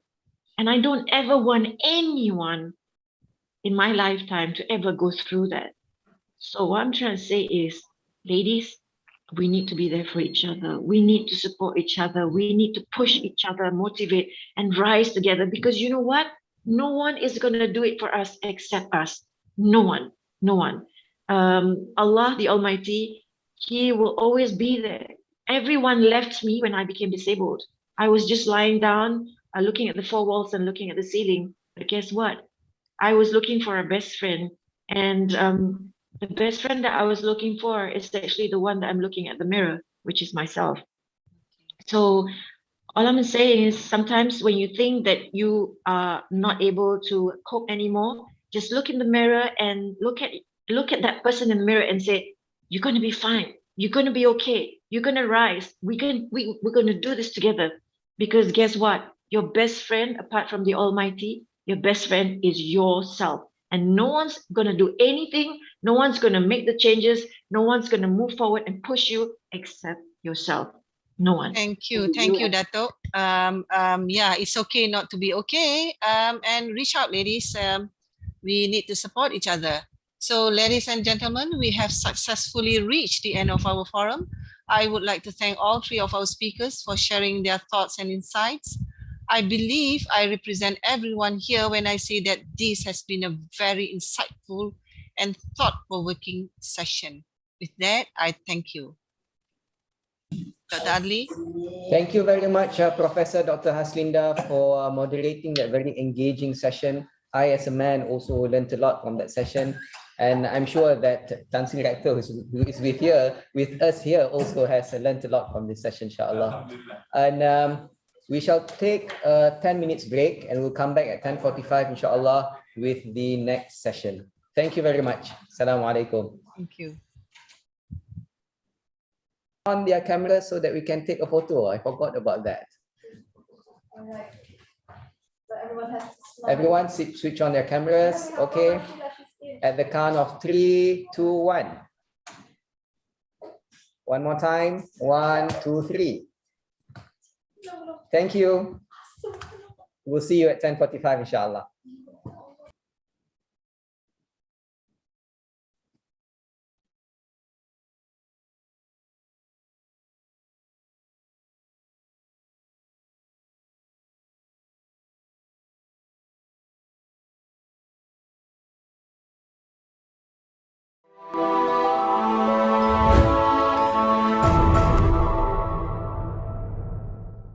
And I would like to contextualize this meeting today is what we call celebrating IIM 2020.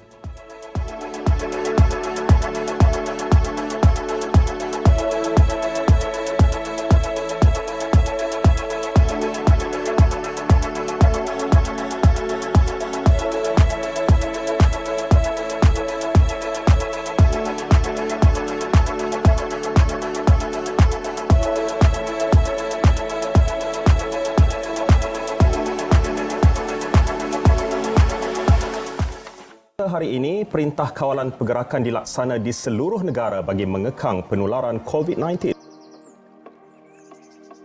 Perintah Kawalan Pergerakan mulai 18 Mac 2020 iaitu lusa hingga 31 Mac 2020 di seluruh negara.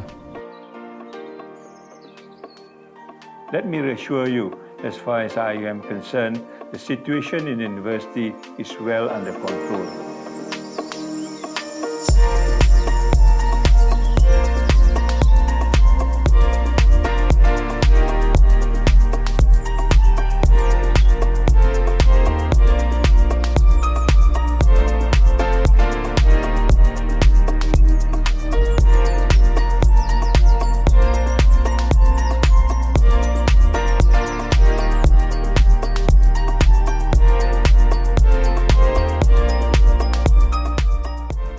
Universiti Islam Antarabangsa Malaysia UIAM menghasilkan prototipe robot yang boleh membantu doktor berdepan dengan pesakit dengan membuat saringan dari jarak jauh. Robot yang diberi nama Medibot dibangunkan pakar robotik kuliah kejuruteraan dan kuliah teknologi maklumat komunikasi. Dilengkapi alat kawalan jauh bervisual, doktor berinteraksi dengan pesakit tanpa perlu bersemuka. Pasukan khas ini terdiri daripada pencarah, pentadbir dan pelajar yang tinggal dan menginap di kampus Gombak. PPE yang dihasilkan akan dihantar ke Pusat Perubatan UIAM di Kuantan Pahang dan lain-lain hospital yang akan dikenalpasti oleh Malaysian Relief Agency MRA.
Sementara itu, Universiti Islam Antarabangsa Malaysia UIAM mencatat sejarah sebagai institusi pengajian tinggi pertama di negara ini tersenarai sebagai finalis untuk 2 penganugerahan lestari antarabangsa.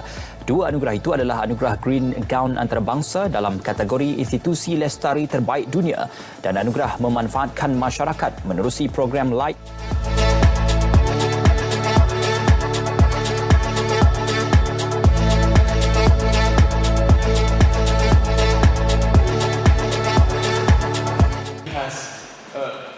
Change the stereotype image of Islam and Muslims in the world.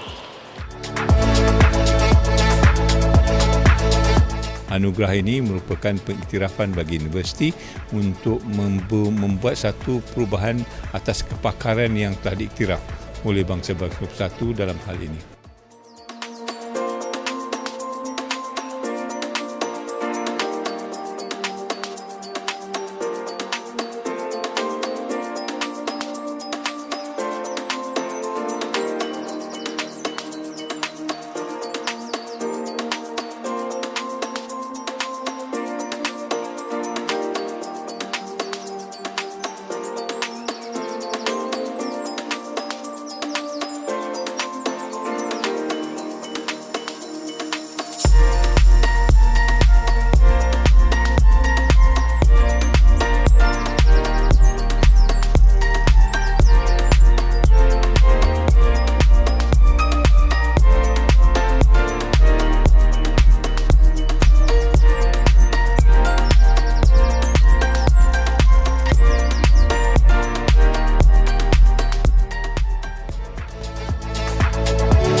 Kit yang kami hasilkan atau kit kami ialah iaitu kit pantas atau dipanggil rapid test kit menggunakan teknologi iaitu nanoteknologi.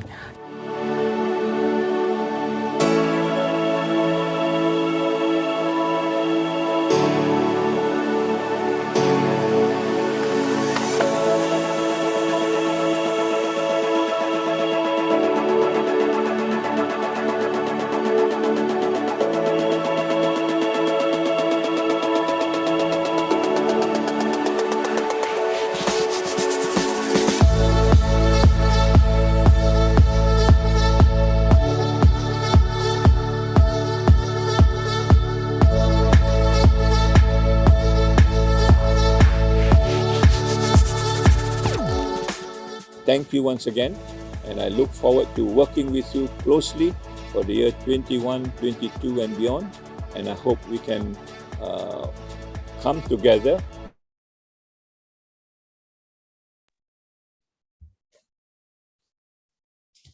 Assalamualaikum warahmatullahi wabarakatuh. Welcome back to the international webinar on humanizing leadership. We had a very engaging session on the role of women, in the post-pandemic era.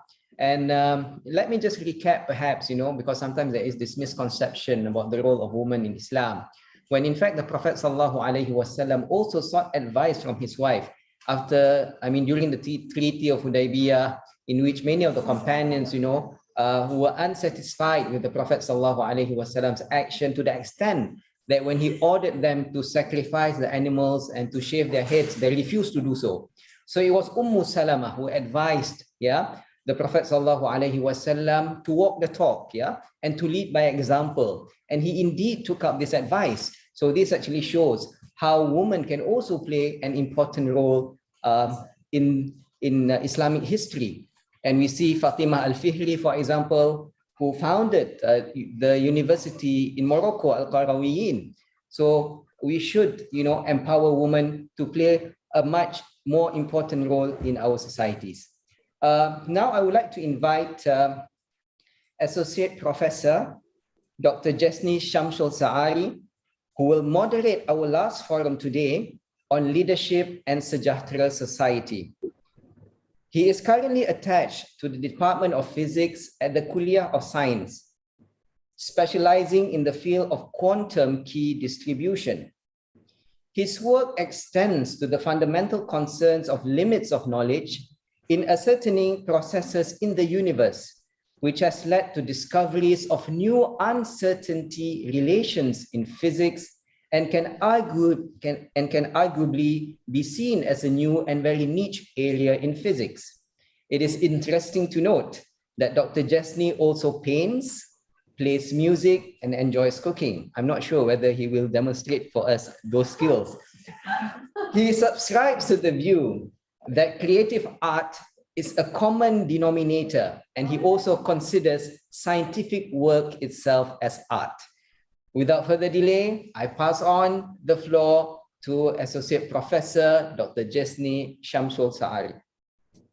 Thanks very much, Master Ceremony. To my distinguished speakers, colleagues, friends, Assalamu alaikum wa rahmatullahi ta'ala wa barakatuh. I am very honored to be invited to moderate this. Essentially a forum on leadership and Sejahtera Society. Well, I guess highlighting the needs for leaders to have high integrity and sound human governance and sense of empathy to address issues and challenges is a no-brainer, especially during this post-pandemic times. I would say essentially an unprecedented thing in human history, and it's affected everyone around the world, some more than others. And I think in this case, we are looking in particular how it has affected people in the context of health and wellness. Now, for this forum, we're lucky to have, alhamdulillah, 3 distinguished speakers, Prof. Emeritus Dr. Muhammad Tahir Muhammad Azhar. Sir, it's good to see you again. Prof. Dr. Rashila Ramli and Dr. Haryati Shahrima Abdul Majid. So the way we're going to be doing this actually is quite straightforward. I think I'm going to invite each speaker to speak maybe around 15 to 20 minutes, if you will. And then after the round of all speakers having given their talks, I would hope to invite the speakers to indulge me in some questions, a couple of questions. So if it's all right, perhaps I would begin with Prof. Datuk Muhammad Tahir. Allow me to spend just a couple of minutes to say something on Prof. Emeritus Dr. Muhammad Tahir. A physician and specialist in clinical oncology, served as the Deputy Rector of Academic and Planning. He was also the founding Dean of the Faculty of Medicine and the first Director of the then Kuantan Medical Campus of the International Islamic University of Malaysia in the late 90s. Prof. Tahir was born in Kangar in 1949. He studied medicine at University of Malaya in 1974 and obtained his MRCP in 1980 in Edinburgh. the MRT London, and FFRRCSI Dublin in 1985. He joined as a medical lecturer in UKM till 1995, after which he joined IIUM as the founding dean of its medical school. He has written a book on the treatment of uterine cancer, textbook on clinical examination for medical students, and translated 3 textbooks into Malay in 2002. Appointed as one of the international advisors for the world-renowned textbook of medicine, Davidson's Principle and Practice of Medicine, 19th Golden Jubilee edition. He remained in this advisory board for 15 years until the 21st edition of this textbook in 2010. Now, I can go on and on about Prof. Tahir, but you're not here to listen to me talking about Prof. Tahir. We're here to listen to Prof. Tahir. So, Prof. Tahir, if you will, may I pass the floor to you, sir? Thank you very much. Assalamu alaikum. Bismillahir Rahmanir Rahim. Greetings to everyone.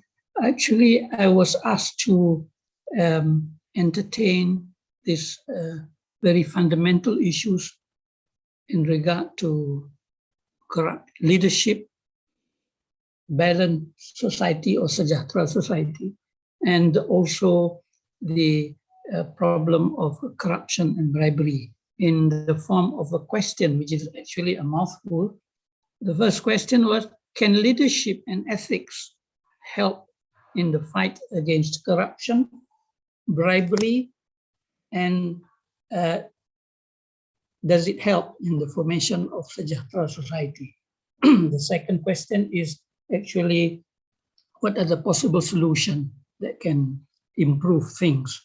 So it's quite a loaded thing, and the word ethics itself, leadership and bribery and corruption, needs a little bit of definition so that we are on common ground.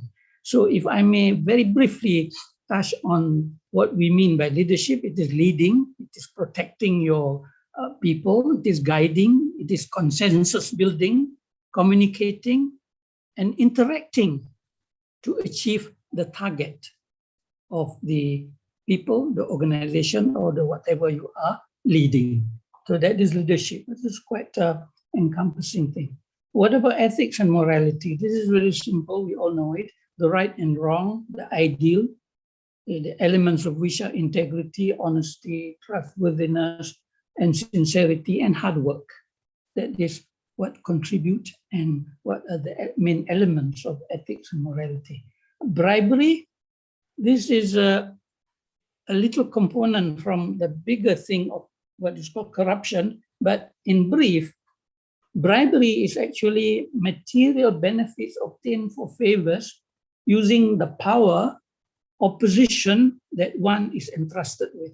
In fact, it is an illegal, illicit practice for self-gain. That's bribery in a simple definition. What about corruption? This includes bribery, but more encompassing. Corruption includes abuse of power for personal gain, like lobbying, extortion, cronyism, nepotism, patronage of staff, embezzlement, and influence peddling. All these are under the big umbrella of corruption, very negative. So if you ask me, is it essential that leadership, is it true that leadership and ethics help in combating this? The simple answer is yes. Not only yes, it is an essential, fundamental prerequisite for all the efforts to combat bribery and corruption and establish a Sejahtera society or balanced society, as I see it. For those who are not familiar with this concept of Sejahtera society, it just means we use it at this university at this time to mean an ethical society, balanced, discipline, everyone contributing as much as one can for the benefit of the whole. It is not based on Western or Eastern model, but is based on whatever is good from anywhere, from everywhere, from every civilization and every epoch of humanity. So that, in short, is what is meant by a balanced Sejahtera society.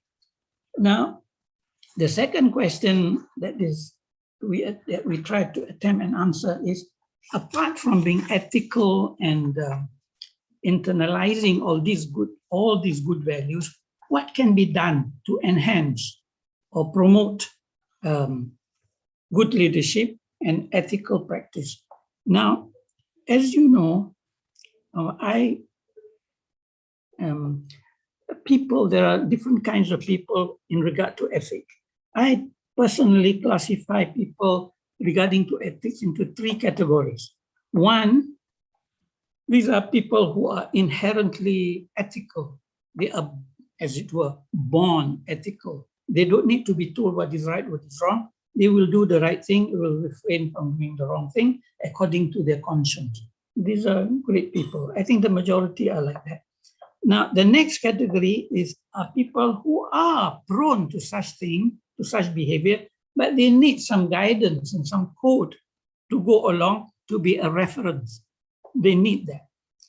The third category, I'm getting from the ideal to the not so ideal. The third category are those who need to be coerced. You know, if they are left alone, the tendency to become unethical is more than the tendency to be following the proper ethics. So these are people who need to be coerced with real regulation, procedures, and code of conduct. And the fourth one, which is really minority, but they are the one that put the spanner in the chain or cause all the problems. And these are inherently the hardcore unethical characters. They are, as it were, when Allah created humanity, He also created the Satans and the devils. And these are the Satans and the devils. They are there to not only do evil and devilish things, unethical things, but they influence others also to do similar things. So these are the 4 categories. If we know that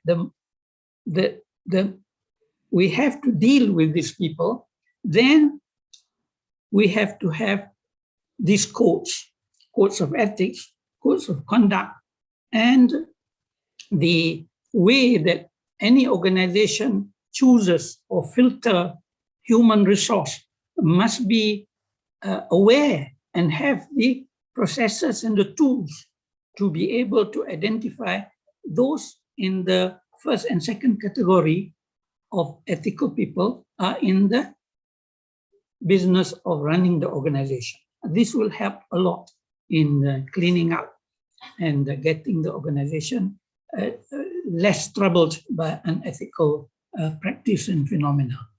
And the organization must be open and transparent and must be seen to be open and transparent. And the no effort is spared to project this clean, trustworthy, and trusting environment to all those in the organization. So that is the practical way of preventing or providing solutions to the situation, to the condition where unethical practice becomes dominant or becomes a big problem. These are some of the things that I could offhand enunciate or put across. And I believe if we adhere to these principles, we can, without much difficulty, achieve a balanced Sejahtera society, an ethical and morally right with minimal distraction and unethical practice. I think I want to stop there unless there are questions after this. And that's it. Assalamu alaikum. Thank you very much, Prof. Tahir. That's very interesting in being, looking at the categories of the people in the context of, I think, those who are intrinsically good, if I may put it, and the other end of the spectrum, you have those who perhaps carry some taints, if you will, for which they require further encouragement to not fall into things that probably is rather distasteful. We'll get to some questions with you if you don't mind later. All right, thank you very much. Okay, let's move to Prof. Dato' Dr. Rashila Ramli. So my lady, Rashila Ramli is a Principal Fellow Professor of Political Science, former Director at the Institute of Malaysian and International Studies, IKMAS UKM, University Kebangsaan Malaysia, and Principal Visiting Fellow at the UNU International Institute of Global Health. Prof. Rashila graduated with BSc in Chemistry from Western Illinois University in 84, MBA 87, and PhD in Political Science from Northern Arizona University in 95. She held a visiting professorship in International Relations at the International Christian University, Japan, from 2004 to 2005. Also invited as a guest scholar at Stockholm University and Frankfurt University. Her areas of specialization are human security, gender and development, and public policy.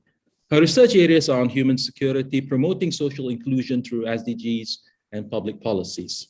In 2020, Prof. Rashila was a member of the MITI Substantive Team for APAC 2020 on issues of social inclusion and future of work. Her work on the Global Agenda 2030 Sustainable Development Goals has been recognized by UNESCO and the APPGM SDG Parliament Malaysia. Prof. Rashila also holds the position of President of the Malaysian Social Science Association, co-chair Malaysian SDG Academic Network, and former council member of the Asia Pacific Forum for Women, Law and Development. So, Prof. Rashila, may I pass the floor to you for a quick one? Thank you. Thank you very much, Prof. Dr. Jesni. Thank you for having me here. I believe the VC or director, Tan Sri Zol, is also here, and a number of colleagues. Yeah, number of colleagues that I can see who are also in the system. So in the very beginning, thank you so much for having me here in this particular program. I'm very honored indeed to be invited to be a speaker here. And of course, I have my esteemed panelists also right here. Now, I will take about maybe 15 to 20 minutes to share with you some of my thoughts, because I was also, similar to Prof. Emeritus Dato' Tahir, I was also provided with two guided questions as a guide for my presentation this morning, for my sharing session. It's not so much a presentation, it's more of a sharing session with a group under leadership and Sejahtera Society. Okay, and with that, if you don't mind, I would like to share my screen. I hope the organizer can let me share. Yeah, thank you so much. Let me get this out of the way. All right, and let me do that. And let me do one more thing. Share this on the bigger screen. That will make it easier, I think. Okay. Share screen. Did you get this the sharing already? Okay, that's great. All right. When I was given the title, I was a bit, with the two questions, I was a bit concerned because I was trying to see from what angle I was going to discuss the issues here. The two questions given to me were this. In what ways does a peaceful and sustainable society is significant in higher education institutions? So we're looking at the environment of an organization, basically, and in this case, we're talking about, we're focusing on higher education institutions. The second question deals with this. Due to the sudden transition of the global pandemic, should leaders prioritize the wellness, mental, physical, emotional of people within the organization? So which means that I'm given the scope of looking at an organization, looking at the environment of it, as well as to what level would a leader, an organization look into this. So in a very short way of answering it, in what ways? Okay, there are roles which have been played by higher education institutions. for the second question, a short answer is definitely a yes. But I think we need to do some elaboration on this situation. So what I'm going to do is to give a little context, and then I'll move forward with trying to put some thoughts further on answering the questions. Yeah, definitely within the bigger context, we're looking at the impact of COVID-19 on education. I think that was already discussed in the previous panel. I did have a chance to listen a little bit to the previous panel. Of course, there is the launch of our RMK12, which will be pretty much the policy guideline for the country for the next 5 years. And then we have a bigger framework at the global level, the Global Agenda 2030 with 17 goals. So IIUM is a big champion of this. Thank you to Tan Sri Zul actually for putting this on the map, especially when it was not really on the map within the country. But Alhamdulillah, now it is really looking good. And we also have the purpose of the webinar to prepare future leaders through the development of competency value-based succession planning ecosystem, and to be in line with the Ministry of Higher Education Strategy Focus 2021. So within the context of my sharing is actually based on the Global Agenda 2030, where we do have the 5 main P's that we're looking at, yeah, which is we're looking at the planet, we're looking at prosperity, we're looking at peace, we're looking at partnership, yeah, as well as we're looking at people. And in Sejahtera community, society, people would be the focus of our discussion in this case, in an organization. And the organization we're looking at is actually the higher education institution. So 17 goals, 169 targets, 224 indicators, and all of this can actually provide us a framework, because we can actually target a lot of our work in terms of the creation of an environment, or in terms of the creation of leaders, as well as, of course, in managing a crisis situation. In this case, it is the pandemic. So this is just to give what can be done within the SDGs. You can do advocacy and policy standards, development, implementation of strategies, finance, technology transfer, monitoring, and impact evaluation. I'd like to touch upon that a little bit, because in looking at the environment that we're working at, whatever organization, the impact evaluation is very important. The monitoring of processes which are being put in place. If the processes are not good enough, we can change it. You know, after all, it is human-made. So anything which is human-made can be changed, can be created to fit the environment that we are working in at this point. So within that, the 6 strategies, I believe, of MOH right now, I think was announced earlier this year or earlier last year. We're looking at empowering agenda to digitalize education, enhancing strategic collaboration, network strengthening, graduates marketability, driving community well-being, promoting institutional excellence, and enlivening the spirit of KPT Prihatin. I think with our forum today, the focus will be more on the driving community well-being and promoting institutional excellence. This will nicely link into specifically SDG 4.7, yeah, where as the goal for 4.7 states that by 2030, ensure that all learners acquire the knowledge and skills needed to promote sustainable development, including, among others, through education for sustainable development and sustainable lifestyles, human rights, gender equality, promotion of a culture of peace and non-violence, global citizenship, and appreciation of cultural diversity and of cultural contribution to sustainable development. I highlighted those in red. Yeah, the word culture is being mentioned again and again and again. And I think this is something that we really need to look into when we are looking into the environment of any organization. So I'm focusing it more towards organizational culture within the higher education higher education institutions. So within that sense, HEI are definitely complex organization because of the roles that they are playing.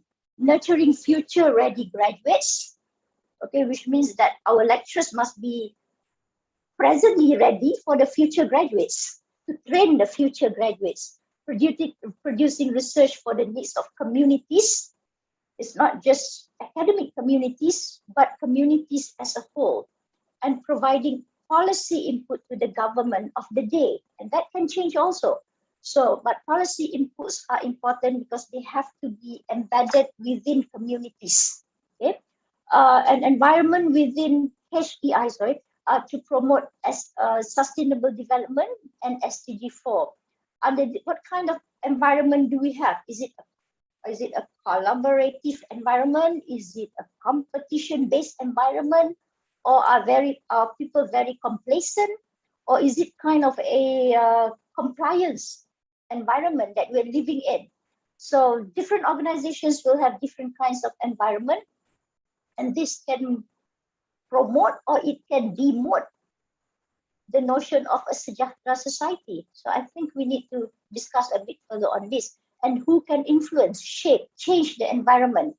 So within this context, leaders in various capacities, top management, the deans, the directors, and outside of a university, for example, then you have others, the ministry itself, some political masters, probably. So we're looking into all those things. And I'm glad that within this program is also co-sponsored with ACAP. And ACAP actually has an international dean's course, the Malaysian chapter. We only have 2 cohorts so far, and it is an example of a succession plan and leadership nurturing. So Tasrizo, thank you for sending at least 2 of your upcoming scholars. Last year we had the first batch, we had actually AP Dr. Cairo Siddiq, director of your industrial link program. And then now we actually have Associate Professor Abdul Aziz, who is the Dean of the Kuliah of Languages and Management. So we are very appreciative of having them in the My IDC program. So just 15 seconds, the program actually has about 10 modules. We've gone through. It's a 9-month program that deans and directors have to go through. It's part of the ACAP, I think, flagship program. We usually have only about 25 participants, public and private university. We've completed part 1 and part 2, and we have one more part which will take place next year. And I hope more people, more deans, new deans and directors will join in future cohorts for the future. And we do have a pretty good gender balance, So I think it's about 13 gender balance in the program, and we want to pursue this as well. So quickly, I still have about 10 minutes. Okay. Within a culture, it could be consistency, it could be inspiration, inclusion, innovation, or a compliance kind of a culture in an organization. And leadership makes a difference in terms of providing or shaping. Leadership is important in shaping the kind of culture you would like the organization to have. Whether it's transformative, which will lead to inspiration, where alignment of organization and individual values, improving productivity, possible blood situation can also occur. Or number 5, I'll just go into participatory, where innovation can occur. You can create a culture of innovation where there are more consensus asking, there are more of a democratic way of giving and hearing the voices of many, because we all come from different backgrounds. Everybody has a story to tell, whether it is his story or her story. So these are things that we need to keep in mind, especially new leaders or leaders in organizations, because you create the environment that will impact on the shape of the society that you are living in. And it could be in this particular case, an organization. So to cover the first question, basically, I'll just tie it nicely into a couple other SDGs, which are cross-cutting entire spectrum of any organization, which is SDG 16 on peace and strong institution, as well as SDG 17, which is on partnership. Specifically, SDG 17 number 0.14, 0.14, and 0.15. You can go ahead and read on this because I won't be able to highlight all this to you right now. It's too much. Okay. Regardless, but a couple last maybe 3 minutes that I need for the last question, which actually ties into the environment as well. Due to the second transition of global pandemic, should leaders prioritize wellness, mental, physical, emotional of people? I mean, the answer is yes. I mean, there is no issue about this. Okay. However, it is more important to look through in a slightly deeper manner. Yeah. So what I'm doing is to give slightly more varieties of the environments that we're in right now.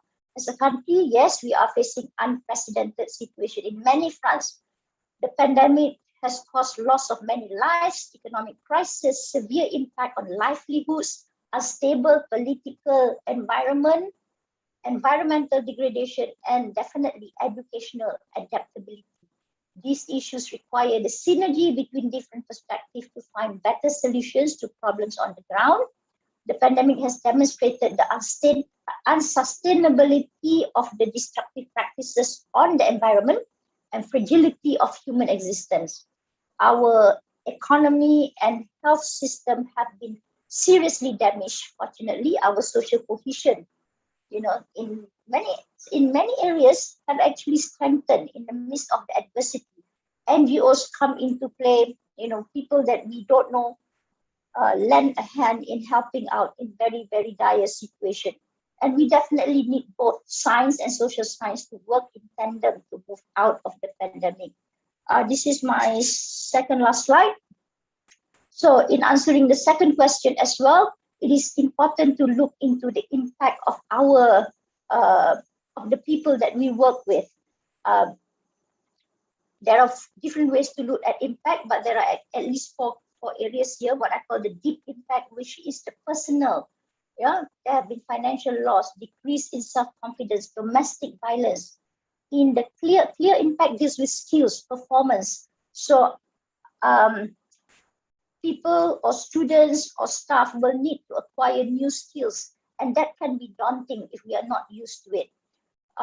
The wide impact, this deals with networks, the relationships that we build. And under the pandemic, it is also a feeling of isolation because you need to, in the system, there is the need to work away from home, but we hope that working from home, working from anywhere might become a future culture that can be embedded, but must be taken into consideration because they do have limitations as well. So prioritization of wellness deals with mental, physical, emotional, and I would put financial right there. And this can be related to different kinds of SDGs as well. Okay. So last slide, yeah, as a conclusion of the remarks here, types of organization culture can influence the type of environment within any organization. In this case, the higher education institutions. Those in position of power can be agents of change to improve the environment that can support the achievement of SDG 4, specifically in this case, I would suggest SDG 4.7. And leaders must prioritize the well-being of members so that members of the organization, especially under the pandemic situation. By the way, this photo is just the cohort 2 that we just finished in part 2 recently in Tanjung Malim. Yeah? So I think with that, Mr. Chair, Prof.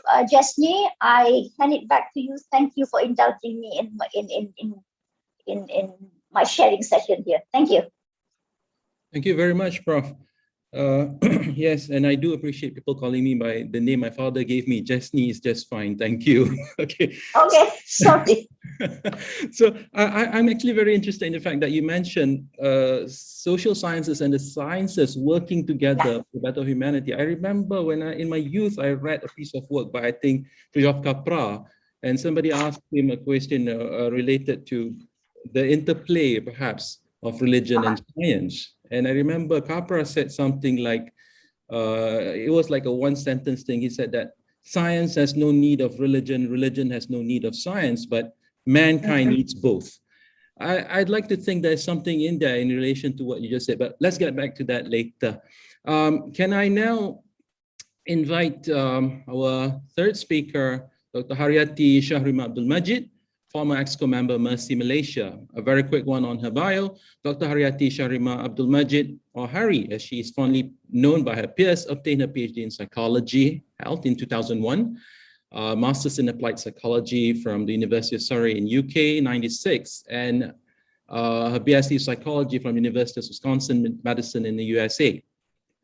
Dr. Hari was co-founder of Naluri Hidup, a digital health startup, a company offering digital health applications on health-related lifestyles designed specifically for Malaysians. Previously, she served as an academic faculty for 23 years with the International Islamic University, Malaysia, teaching a variety of courses, including health psychology, physiological psychology, that's a mouthful for me, educational psychology, and so forth. She supervised master's and PhD students on health and related research. During her years at IUM, she served various academic administrative positions such as head of department, deputy dean, deputy director, alumni and career services division, director, and she is widely published in various academic journals. Hari is currently a member of various organizations and societies such as the American Psychological Association, the Malaysian Diabetes Educators Society, the Malaysian Hemophilia Society. Long-term volunteer of Mercy Malaysia, she also serves as an executive council member overlooking mental health and psychosocial support services and human resource. Perhaps what Hari is best known for is her humanitarian work with Mercy Malaysia, for which she has volunteered for 15 years. She has been deployed to both local and international missions in natural and conflict-affected areas, providing psychological first aid to affected communities, setting up and running child-friendly spaces, and conducting training of trainers from the Philippines to Myanmar, Sri Lanka, Somalia, Lebanon, and the latest in Turkey, Syria border, servicing the Syrian refugees. She has led a team of mental health professionals in providing online psychosocial support for Malaysians in response to COVID-19. And she's in the process of setting up mental health unit for Mercy Malaysia. Hari is now a caregiver for a father living with dementia and Alzheimer's disease. She's completing her couple of books that she's writing on her journey as a caregiver. I'm looking forward to those books. And she's also setting up support group for caregivers like her. Now, I know Dr. Hari clearly mentioned to me I should just go for like 2-3 sentences on her bio. I said 20-30 will be fine. Light 200-300 will be good. So Dr. Hari, may I pass the floor to you, please? Thank you. I want to call you Dr. Jesney because I think you deserve that particular, recognition. So thank you very much for the very long introduction, Jesney, but I appreciate the fact that you are willing to read up that biography. So Bismillahirrahmanirrahim. Alhamdulillahi Rabbil Alamin. Wassalatu wassalamu ala ashrafil anbiya'i wal mursalin wa ala alihi wa sahbihi ajma'in. Rabbi shrah li sadri wa yassir li amri wahlul 'uqdatam min lisani yafqahu qawli. Assalamualaikum. A very good morning. Salam sejahtera to everyone in this virtual webinar. It's good to be back in IIUM. I've left it for several years now. Nice to see some very familiar faces, former colleagues, and especially my former leaders in different positions that I was in at the university. So I was given this trust. I thank you for the trust to speak about leadership and the Sejahtera Society. And like you, Prof. Dr. Rashila, I was thinking, from which angle am I actually going to touch this upon? Because the questions are very, very padat, very loaded. But what I will do is to speak to you from a very micro perspective, from a very specific perspective, from a psychological perspective. And this has been touched by our speakers in our previous sessions. So this is just, I think, a recap or reminder of the things that we can do, the things that we should prepare to do in order for us to move forward. So allow me to share my screen. Let me see, okay. Prepare a presentation. I'm not sure whether, can you see it? Yeah, okay, good. All right, so very quickly, I'm going to touch upon leadership and Sejahtera society, but what I want to focus on is the element of empathy. And lots of people have talked about it, and I think it's important that we ensure that we appreciate the essence and soul of empathy in creating, in promoting, and in preserving well-being. So I'm going to start off by asking all of us to reflect. Have a look at this image, all right? It's about perceptions. It's about perspective taking. I think a lot of us, I think this pandemic has taught us that we are not going to be able to move forward if we're not willing to do perspective taking, to take a different perspective on how things are happening or things are moving. When we were told that there will be many new norms that we need to adopt, if we don't change perceptions, if we don't do perspective taking, the new norms, the behaviors are not going to be sustainable, all right? So reality is that for perspective taking to take place, it does take effort. You need to be able to put in some effort to be able to look at the perspective from the different levels of people in the community. And it does take time. You cannot expect people to just change their perceptions overnight.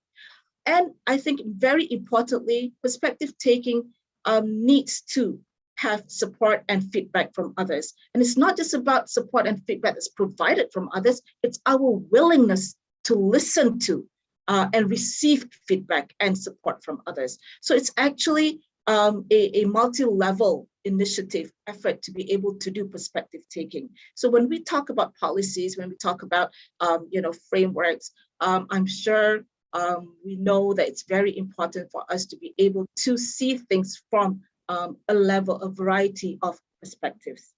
So when we talk about leadership, this is just an example of a definition of what leadership is. It's a process. At the end of the day, it's about influencing others in a manner that enhances their contribution in realizing the goals of a group. So it's a process. So when we talk about process, there is a beginning, there is an end, there's a lot of gray area in between the beginning and the end.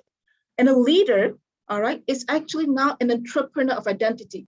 She or he has to find ways, different ways, innovative ways to create an identity of a group of people so that we're able to develop a shared sense of who we are as a community, as a society. A leader cultivates a work environment that promotes and prioritizes well-being. And this pandemic has actually highlighted the importance of looking at well-being, sejahtera, and they build collective trust and empathy. And it's not just about, mutual trust, mutual empathy, but we talk about collective. In other words, it needs to actually be something that, encompasses people at different levels. If you look at the MHPSS pyramid, it's about the trust that's built from the society level up to the leadership level.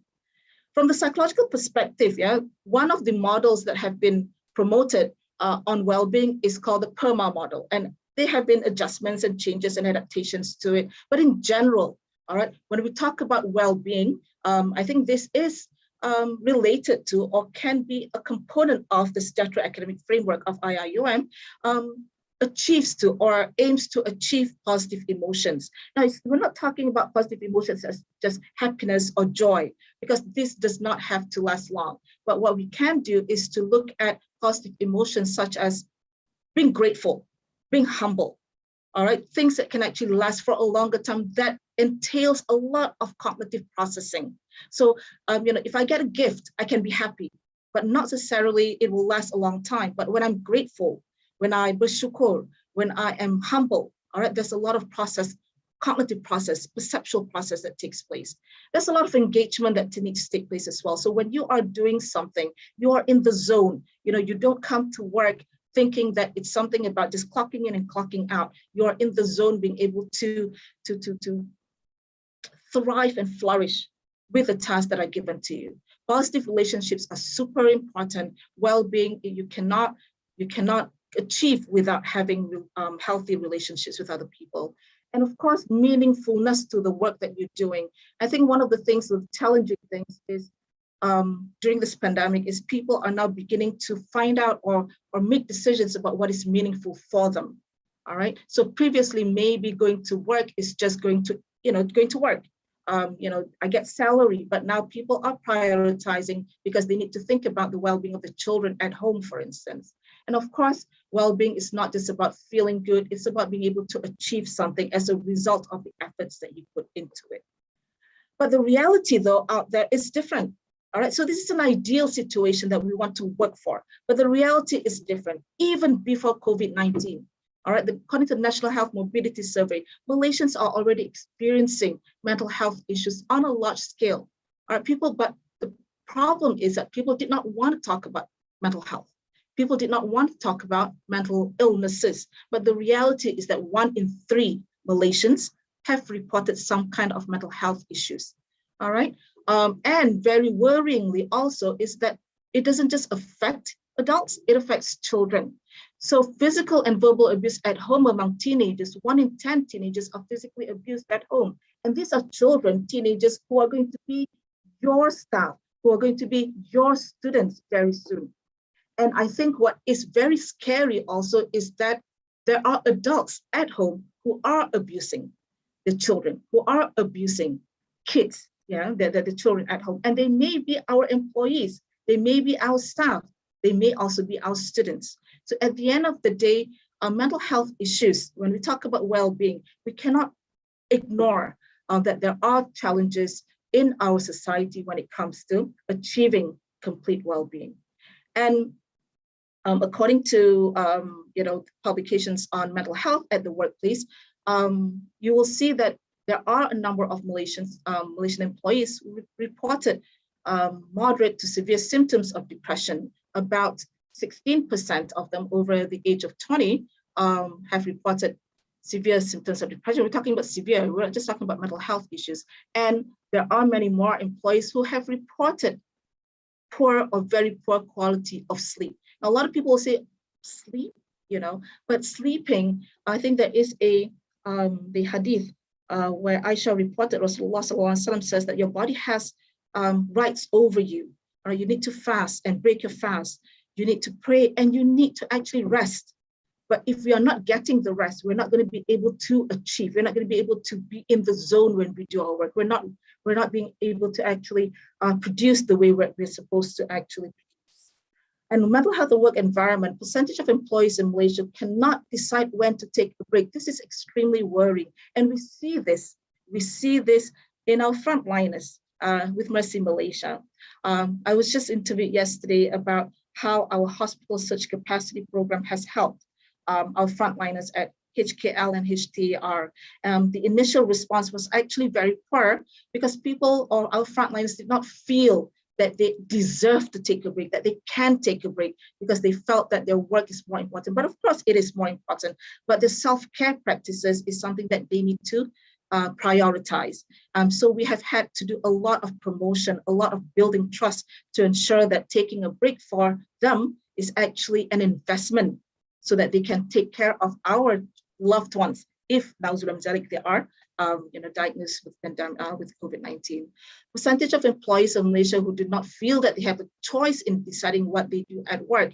1 in 3 Malaysians in 2019 reported that they don't have a choice of what they want to do at work. So, when we speak to academicians, many say that, the KPIs are based upon the research topics that have been given to them. Sometimes the words that have been shared are wahyu, wahyu yang diturunkan oleh top management, for instance, all right? So as a result, they're not able to actually feel satisfaction during the work. But these are just narratives, of course, from the field. Workplace mental health, the business costs in 2018, and this is before the pandemic, and we've not even calculated the health economics and the mental health effects of the pandemic, but 4.57 million working adults reported mental health issues and 9.84 billion, all right, have been spent on staff working well, unwell. Mental health issues at the workplace is estimated to cost a staggering 14.4 billion of our GDP.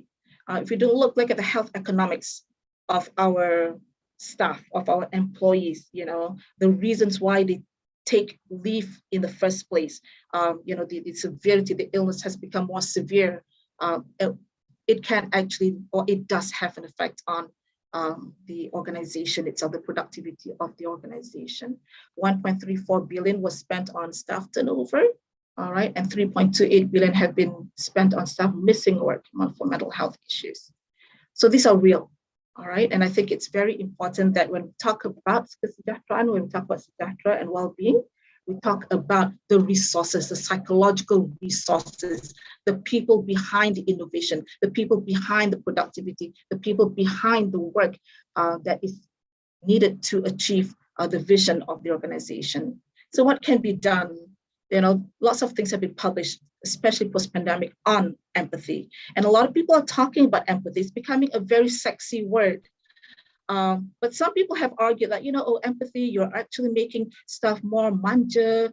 You're not actually making them feel that they need to work hard. But empathy, once you understand the elements of it, can actually be very empowering. All right. So skill empathy, and it's very interesting. The word here is skilled, because it is about something that can be learned, that can be enhanced, can be developed. It can strengthen relationships, help people weather conflicts, and increase compassion in the workplace. And skill leadership, all right, inspiring empathetic, quiet leadership. Empathetic leaders are the need of the hour. When we listen to Senator Ras Adi Baradzi just now, we need to understand what people with disabilities are going through in terms of getting access to work, access to promotion at work, for instance. I was part of a conference on ending poverty, and we listened to what B40s are going through. The leaders of people who make policies need to really look at how their psychological resources are not being utilized to the maximum degree. This is a very interesting finding. Again, I cannot vouch for the methodology being used, but they found that 7% of workers would be willing to work more hours for a more empathetic workplace. 60% would actually accept a slashed salary for the same. 92% of HR employees, professionals, note that a compassionate workplace is a major factor for employee retention. And 80% of millennials noted that they would leave their current job if their office became less empathetic. 66% of baby boomers also shared the same sentiment. And we need to be very, very, again, very, very prepared. Our workforce are going to be made up of young people who've experienced a lot of things during this pandemic, right? And they have experienced many, excuse me, I need to drink. Well-being. So workforces need to be prepared, because we are going to be receiving staff who have lived with mental health issues, who have been deprived perhaps of a nurturing environment, an environment that is mentally healthy in the first place. If they come from a family which have been abusive, they are going to be bringing baggages from their personal life to the workplace. And if we're not prepared to deal with this, then we may not be able to achieve our well-being agenda. So of course, empathy is not just, oh, I feel how you feel. It's about perspective taking, and it's about making sure that there is a platform, a space, strategies in place so that the needs are being met. Together in collaboration, they can actually solve the problem, being able to actually provide the support that's needed. So it's not just about feeling, it's about thinking, also it's about doing. So that's what empathy is. So empathetic leadership relates to that form of leadership that utilizes positive emotions in its interactions and behavior within the workplace, and emphasizes well-being, etc. And I've talked about this, and I think it's very important that empathic leaders, so we're not talking about empathetic leadership, we're talking about leaders who have empathy. So empathy is just a component, a trait of a good leader, which can actually or may contribute to well-being. Aware of surroundings, kadang-kadang kita rasa, we do things and we don't want to be short sendiri. So it's very important that we may have all these great ideas, but it may not work for the capacity or the group of people who are working for us. Recognizing strengths and constraints in others, both strength and constraints, shows genuine compassion, instills trust, and they're also assertive. Trust is, for me, is a very important element, and building trust is not overnight. That I think that's something that we need to actually invest on. Able to express and regulate emotions. So what do you do when you're angry or upset about a project that's not completed? For instance, active listening, ability to listen, open to new experiences, includes everyone decision-making, encourages ideas and innovation, and are themselves resilient and adaptable to changes. Of course, they look like, very, very, nice qualities there, so very perfect. But I think you have to remember that, these skills can actually be developed, and you need to be willing to learn to develop them. You need to be willing to learn from others how to develop them. You need to be able to actually receive feedback on whether you're doing things the right way. And that's what makes good leaders. For instance, communication communicates empowerment. I love giving this example because I find that in many organizations that I give talks to, I find that the leaders would actually ask the staff to do something because they feel it's good. But what you can do is instead of saying we will put this policy in place, all you need to make sure it is implemented. But I think you can start the conversation by saying, how do you think this policy we are planning to adopt can improve our practices at the workplace? So it gives meaning to the individuals, to the workers, to the employees, because it makes the person feel that I know how this is going to be beneficial to us. I know how, the resources that we need to actually ensure that the goals are achieved instead of telling them what to do. I always say this to the organizations that I give talks to. You hire people based on the qualifications, based on the skills and experiences that you have. You hire people, the top brains, and these top brains need to actually be listened to. All right, why are we hiring people with top brains, but we don't even want to listen to what they have to say? At least provide or giving feedback to the ideas and the plans that the management has. And we're not talking about UIA, I'm talking about organizations in general. So there are many, many empathic-driven workplace policies that can be put, and I know that IIUM has your mental health framework, and I congratulate you for that. And I think it's a major achievement, it's a major milestone, and I make prayers that it will be something that can be a benchmark to other universities. But empathic-driven workplace policies encourages and rewards self-care practices. When previously people will say, bagusnya you stay back malam, buat kerja, that's very good. Instead, encourage people to actually allocate time, give themselves time to take care of themselves by staying healthy, by ensuring that they develop, healthy relationships with the people around them. Self-care has become the word during the pandemic, because without health, without mental health, you're not going to be able to actually face the challenges of COVID-19. Provides a safe space for communication to take place, all right, where backbiting, slandering is not at all permissible.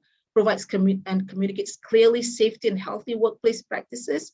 Conducts continuous needs and gaps assessment of mental health needs of employees. Provides continuous professional development programs. Encourages and rewards work-life family balance practices, and make, of course, available, provide access to mental health support. And I think IIUM has a very, very, very strong impact team at the university. So at the end of the day, in summary, the Quran has mentioned that it was thanks to Allah's mercy that you were gentle to them. The Prophet ﷺ, had you been rough, hard-hearted, they would surely have scattered away from you. So pardon them and pray for their forgiveness and take counsel from them in matters of importance. And when you are resolved on the course of action, place your trust in Allah. Sure, Allah loves those who put their trust in them. And also these are, I think, elements of empathy in the way that Rasulullah dealt with the crisis that he had experienced during the war. All right, so at the end of the day, you know, it is about relationship with us, serving Allah by building a relationship with human beings, and empathic leadership is all about that. And I like Maya Angelou's quote, you know, I've learned that people will forget what you say, people will forget what you do, but it's people will not forget how you make them feel. Do we make our place, our workplace, a place where you feel safe, that you can thrive and flourish? And not just survive. It's not a place people associate with as stressful, as draining. And I think that's very important. So of course, easier said than done, but I think if we begin to start, you know, willing to change the way we look at things, do perspective taking, and with the will of Allah, inshallah, I think we can do that. So thank you very much for your attention. I give the floor back to you, Jesney. Thanks very much. Thanks very much, Hari.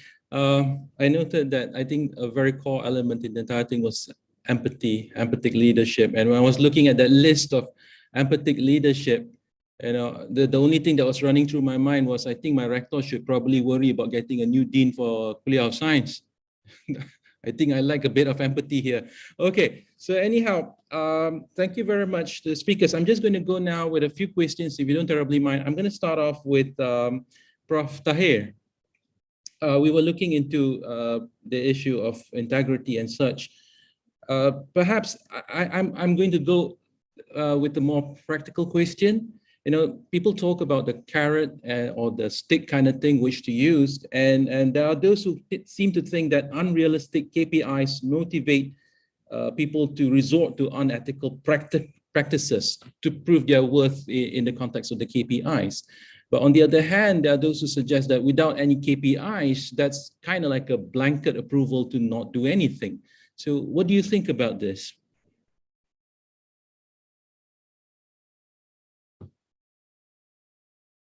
Sorry, I can't hear you, Prof.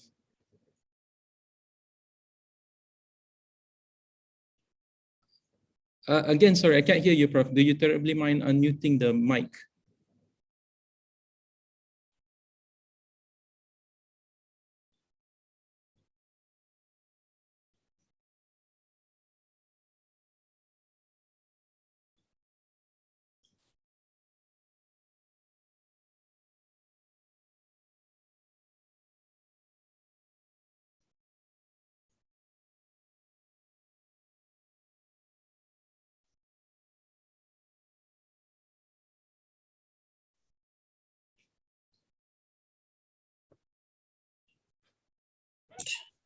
Okay, perfect. Okay, can you hear now? Yes, perfect, perfect, sir. Okay, thank you. So you were asking about KPI and how to evaluate people in the organization. Is it, am I right? Well, essentially that, because there are those who believe KPIs, you know, can be a demotivating factor, especially if they think KPIs are unrealistic. On the other hand, not having KPIs. I get you. Yeah. My honest opinion on this is actually the truth is in between. But it is how it is implemented that is more important. Because to me, if you ask me, I belong to the category that actually, I mean, to be frank, disfavor all this meticulous way of evaluating people, where actually it becomes wasted effort for the majority. Because if you talk about 100 people, the troublemakers or the more, the one that I said in the fourth category is only less than 5%. So efforts should be made and processes should be prepared to deal with this 5%. That would be easier than dealing with 100 people with all these meticulous measurements and things, which actually you're going, at the end of the day, you're going to say, it's okay. These people are promotable or okay, they can do their work, while only these 5% are needing something to be done to them. And doing the way it is being done now is very much, personally, not my taste. I don't know about others, but that is how I see it, and that time gets consumed so much in doing the exercise properly that they tak berbaloi lah. That's my summary of it. Right. Perhaps in other words, we could focus more on the 5%. Exactly. There must be a process to deal with that 5%, which would involve less work and less time spent on it, rather than a blanket. Right. But certainly we should have some instrument to measure, to get to to distinguish the 5% from the 95%, no? That's why we need good leadership and good system. Okay. A good leader can see the splash within 1 minute.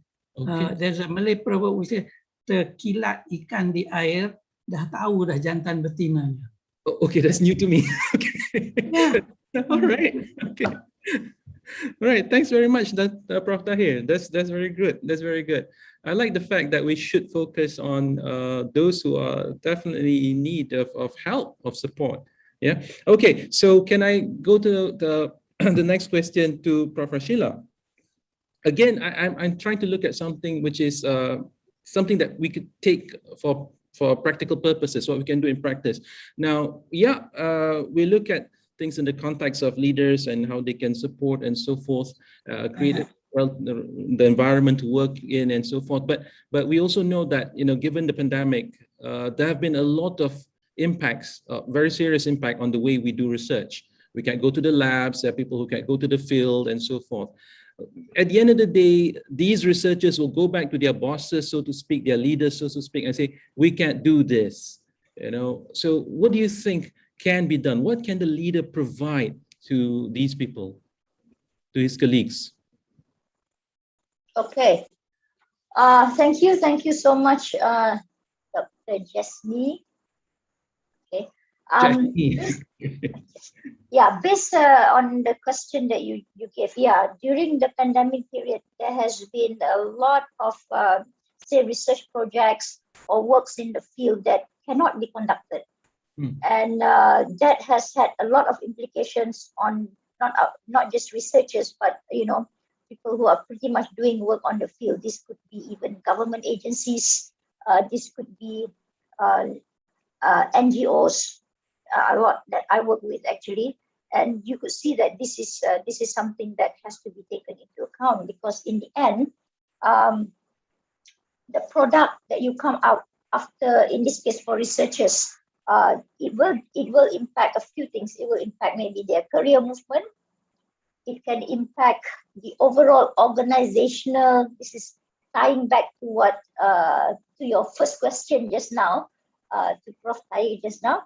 The fact that it can impact the KPI of an organization, and furthermore, it cascade not down, but it cascade up in this case to the various to the university's way of looking at how your performance is.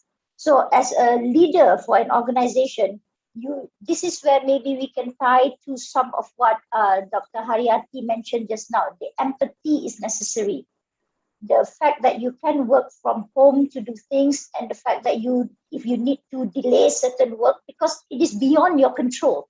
So, for example, with research projects, I know that a number of extension in terms of time has been given to a lot of researchers because of the fact you just can't complete certain work.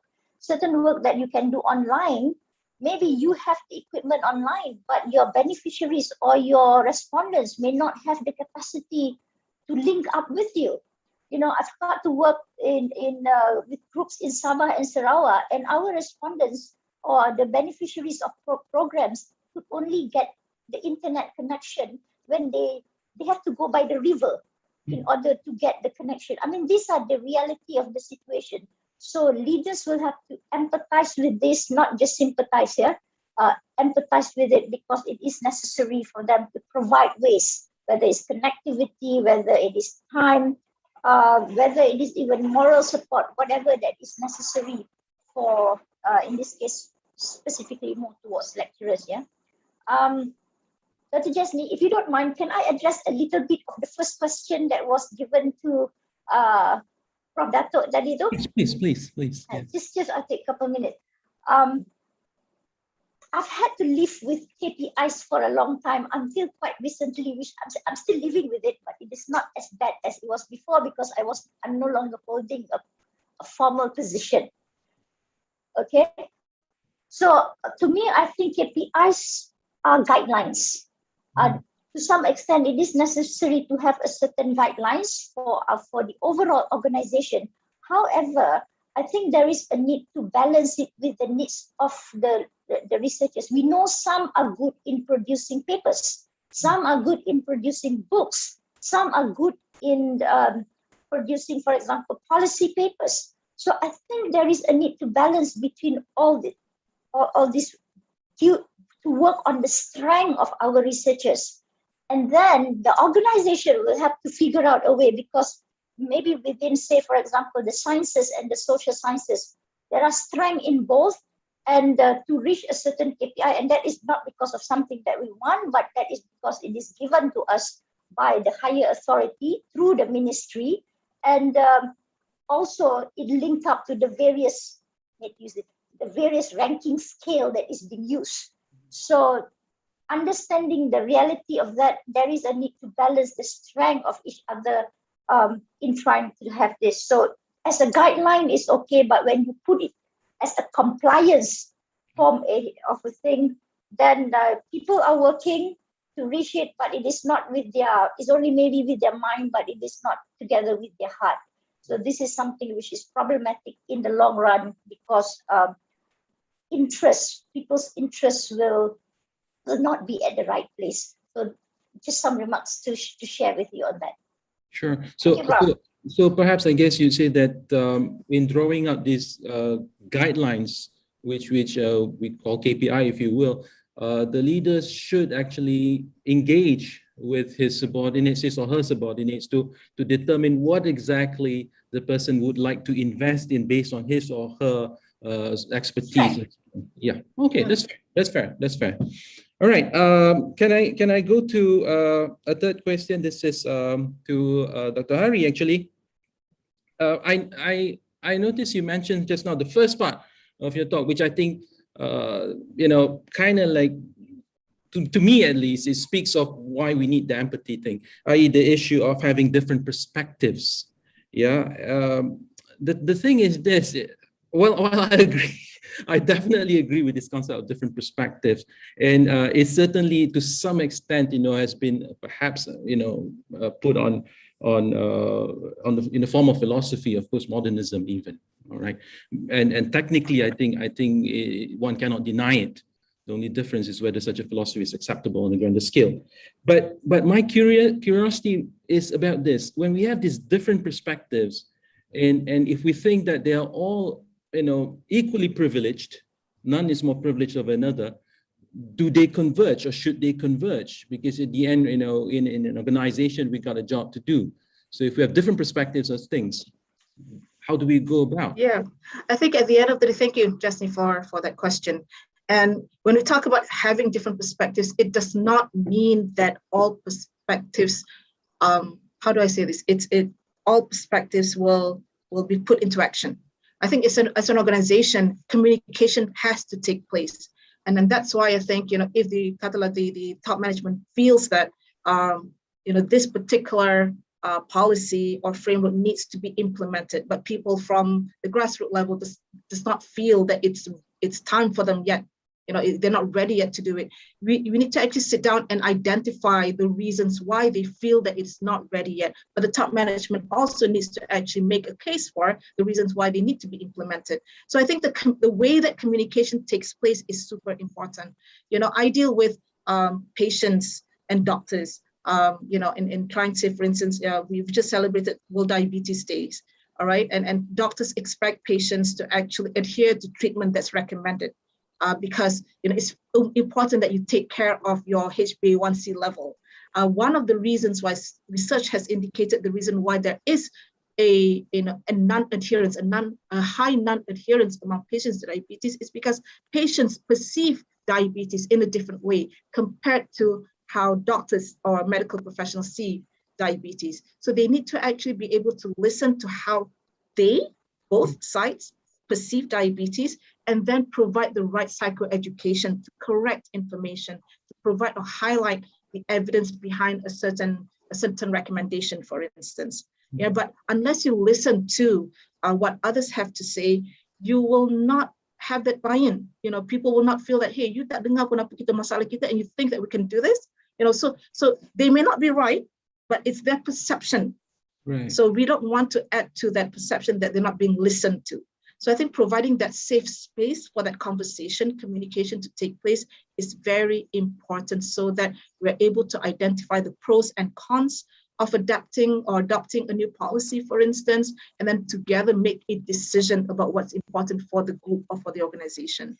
You know, there's a technique called motivational interviewing, for instance. Yeah, we train people to resolve conflicts, to address resistance. But by looking at how we can come to a point where they are able to prioritize things that they need to do. And I know that the organizations introduce methods such as the Moscow method, for instance, the must do, could do, ought to do, and nice to have, but there's no need to do. So some people feel that, the sexy things need to be implemented immediately, but together, if you listen to, the different perspectives, then you can together prioritize what needs to be done, So yeah. So I think that's what perception or perspective taking is all about, to build that trust, to build that, to be able to come to a certain agreement about what needs to be done, to move forward. Sorry, yes. But I was wondering, would you say that to begin with, in that conversation between these two parties, for example, there must be some fundamental structure they have to agree upon in order to discuss to begin with? Would you say that? Yeah, I think Dr. Rashid, I think Prof. Rashila has actually highlighted something very important. Or was it the previous session? You need to be able to communicate transparently about what the things that you need to be, you're planning to do. I think you cannot take your staff by surprise and just say that, okay, needs to be done. I'm listening to you, but at the end of the day, I'm providing you a space to talk about, but I'm not listening to what you have to say. So there's a difference there. So engagement in communication is a two-way communication at the end of the day. And it is a cliche, but unless you understand thoroughly that perspective, the resources they think they have, the constraints they think that they have, and then you prioritize, I think can be done. Mm-hmm. Yeah. Okay, that's great. That's great. All right. Before I take on any, I also want. Yeah, sorry. Yeah, maybe I would also like to highlight a little bit about the first question that you asked, Prof. Dato, just now about the KPIs. Because I think it's super important. I think if you speak to a lot of people, that's usually a topic of conversation that does not bring well-being to many staff. All right, I'm not saying to all. All right, but I think how it started off was something that, if we could reflect back, was not the most effective way. I was in the university, and when a lot of things were introduced at that time, I was the deputy dean. And I remember a staff of mine came up to me and said, "Hari, you're now on the other side. You're no longer with the people at the grassroots level, because you're telling us what to do, the KPIs that we need to achieve." But the thing is, again, I think, but I listened to what they have to say because I was in that position before. Mm-hmm. All right, but now I also represent the university in ensuring that the vision and these things are achieved. But what I wanted to say was how we delivered the message of KPIs is something that if we could have improved it, I would have done things differently. Again, I felt that KPIs, when I speak to people who are in the industry, it's actually about the way of empowering people. It's about saying that you have this capacity. We've hired you with all these capabilities, all these abilities to do things. Let's talk about how do you think you can contribute to the university, given your job description? Or how do you think you can actually contribute to the vision of the university? In what ways? How much do you think you can actually invest your effort in? It's not just about numbers to achieve. One of my challenges was, as a psychologist, the research that we do is different from people who are in the science field. We're expected to do randomized controlled trials on a certain intervention. It takes time. You know, you can't expect to produce 10 papers from a randomized control trial asking people how they feel, whether they are depressed in the first place, you know, vulnerable groups of people. So I think those things are need to be taken into account when we empower our staff to be able to achieve and make them feel that this is a decision that they've made together with the organization, with the university to achieve kesejahteraan. Actually, I definitely will agree with you that if you put it that way, that KPIs should be a contract where you know, it involves a discussion between the bosses and the employer and the employee. Because yeah, you're so right. I will agree with you definitely. The industry things are done differently, because I was lucky to be affiliated to industry for almost 3 years, and KPIs is normally something that you have to agree upon between the employer and the employee based on what you're good at and all that, how it fits into the project. Yeah.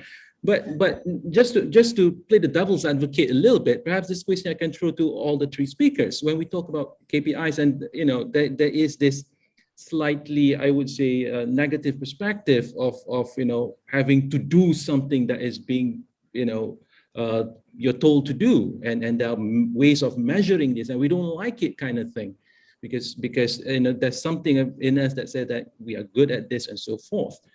But what about the fact that, you know, as Muslims, we are told to pray 5 times a day. You don't pray, you're going to have a lot of problems later on. And there is a measure that eat 5 times a day, nothing less.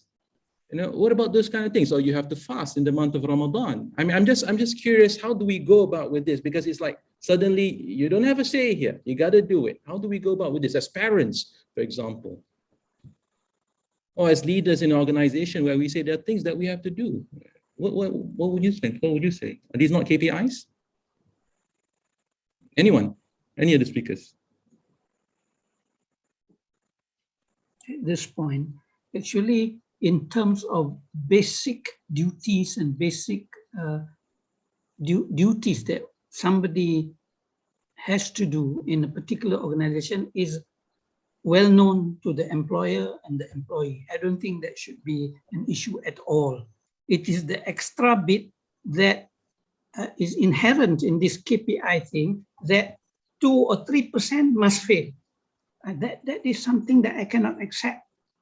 You know, how can you KPI everybody pass one? Only 3% can belong to this category, top one, and 2% must be rotten apple. That kind of principle and formula is wrong. I once said, I challenged it even during my active time, that if you go to NASA laboratory, all the top scientists are some are Nobel Prize winners, which one do you fail? You apply the KPI, you have to fail a few of them. I don't think that that concept is applicable, meaning that it has to be measured with what is actually happening. Again, back to my old assertion that 95% of these people whom you employ would do their job, would be able to do their job, which they understood that they have to be done, and that is given as a responsibility. Only 5% will be going around not doing the things or not up to the standard. So have a tool and mechanism to identify those, and also those who are actually super performers. And that will cut a lot of time and papers and attention to this big sector, which is not really relevant or necessary. That is my point. Yeah, okay. So I agree with our other two speakers, very eminent statement, saying that it has to be customized, as it were. I'm using my own. It has to be customized. It may be a bit difficult, but that is the best way and the fairest way. It has to be a contract. The fellow has to understand what responsibility is expected out of him or her. And if that's done, that's fine. That's fair. So I like the idea that there's some basic fundamental things that we have to do that is not to be questioned. I like that fact. But yeah, so can we say that perhaps, you know, trying to tie that together with the idea of contract and, you know, the person's expertise, can we, you know, for example, think about, let's say if a person needs to publish because he's a researcher, as a lecturer, we're also researchers. perhaps, given the fact that he is a better teacher than he is a researcher, maybe he can publish less. I think. Exactly. That has been entertained. That idea, that formula has been entertained for a long time, and still now just being looked at and not actually implemented as a general policy. But at the in individual instances, it has been done. I know of somebody personally. I won't mention name, who was so good in teaching, so good at behavior, impeccable honesty and things, but papers not enough according to the KPI. Okay. And so I'm very happy that the chairman of the promotion council, what the hell with these rules? These requirements are only meant for those whom we don't want to promote. I mean, there's a good humor, but the thing is, at individual instances, it happens that the thing is implemented. But as a general policy, no. I would have preferred it as a general policy, that there is a channel and there is that flexibility, that interchangeability. With all these efforts, in the end, will end up promoting the organization for success. Agreed. That's fair. That's fair. Prof. Amila, do you have anything to add to that before we go to further questions from the members of the floor? Yeah, sure. I think it is important to bear in mind that when we become a lecturer, this is for higher education institutions. I think most of us, if not all, we take this not as a job. It is actually a vocation. It is something that is intrinsic in us because we know that there is this for me at least, it is the best way to give back. Okay. And because of that, you do know it is your responsibility in at least 3 major areas. Yeah, your research, your teaching, serving. 3 area. And in those areas, there are minimum requirements where the university need to put on you, because not just the university will put on you, but it is because it is something that you are working towards in improving yourself.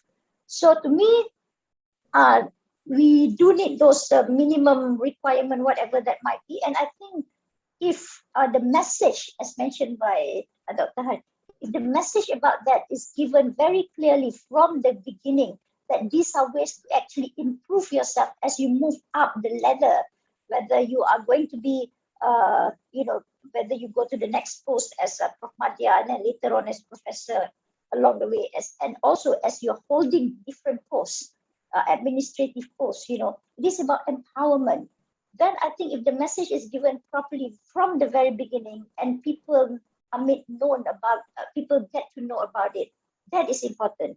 However, if changes are made along the way, to change, for example, suddenly the KPI must be publication, God knows how many within a year, those kind of things. I think you need to give time for people to adjust to it, because it is not easy to suddenly change that way. And the problem in a lot of cases is that, this new compliance is given and you're supposed to fulfill it within a year. It doesn't make sense. You need to give the time for people to adjust. And maybe for the younger ones, when they come in the beginning, they already know of the situation. It's different. Yes. So a lot of times decisions are made, and if you are in the leadership position as dean or directors, you are given this.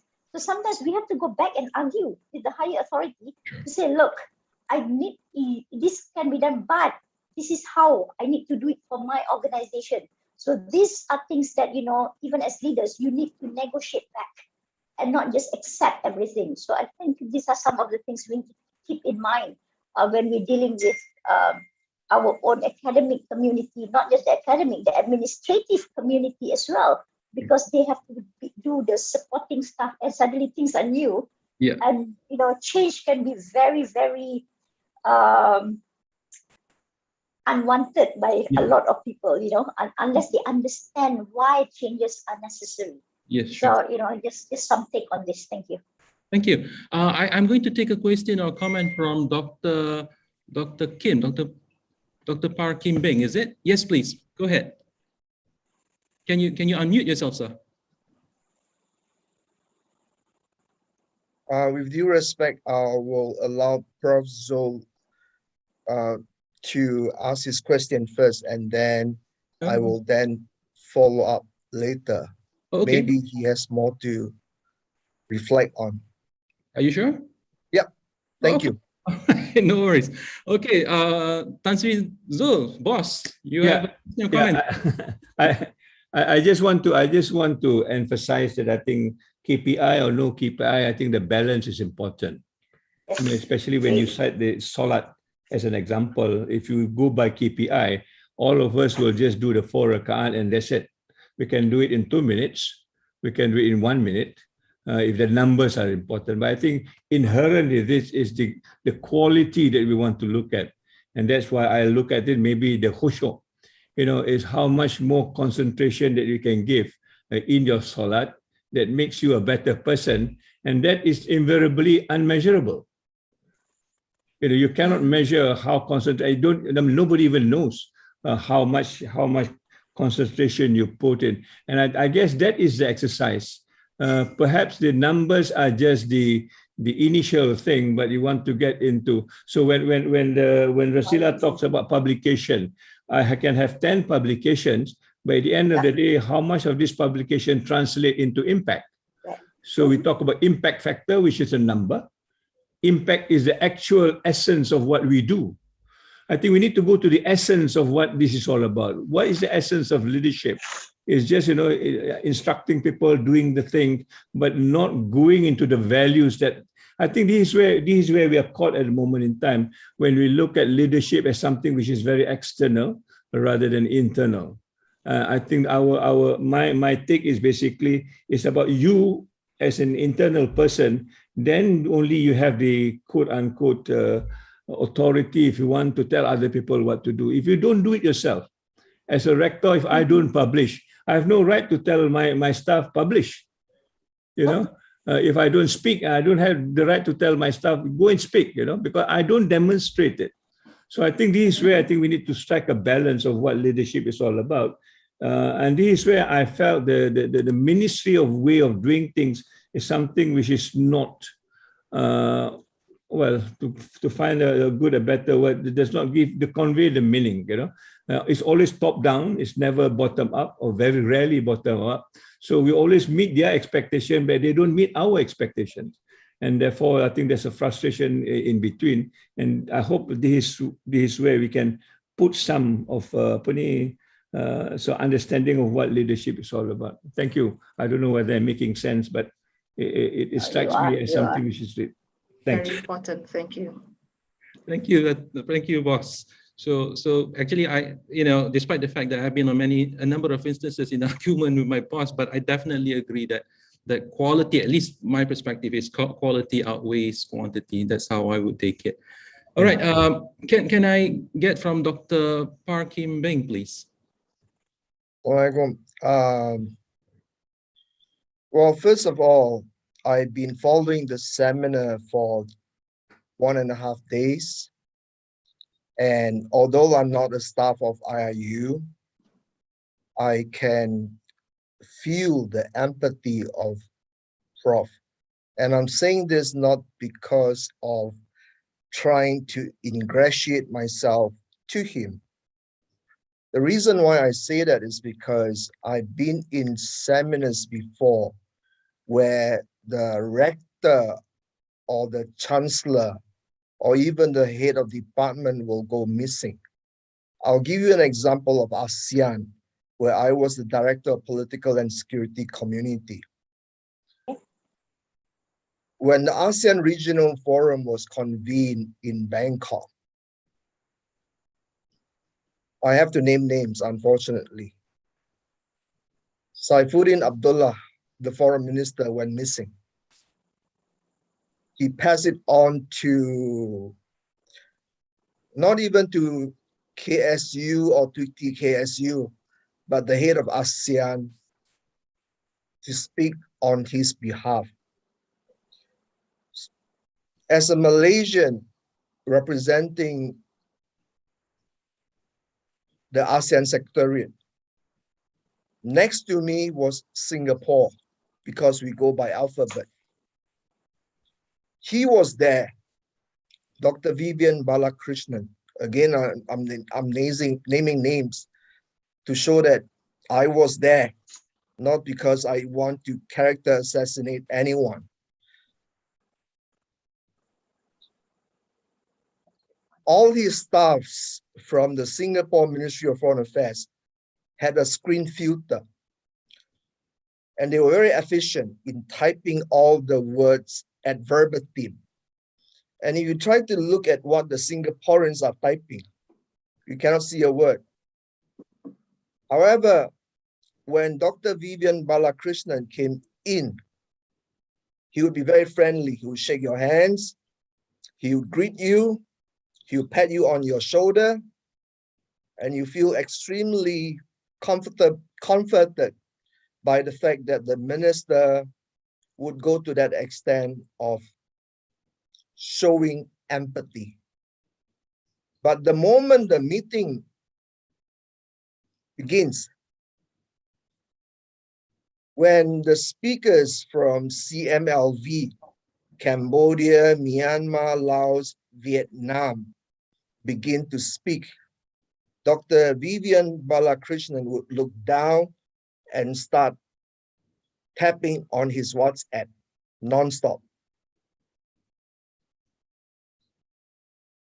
So that's an example of how empathy is only showed at the very front. In Japanese, you call it tatemai honne.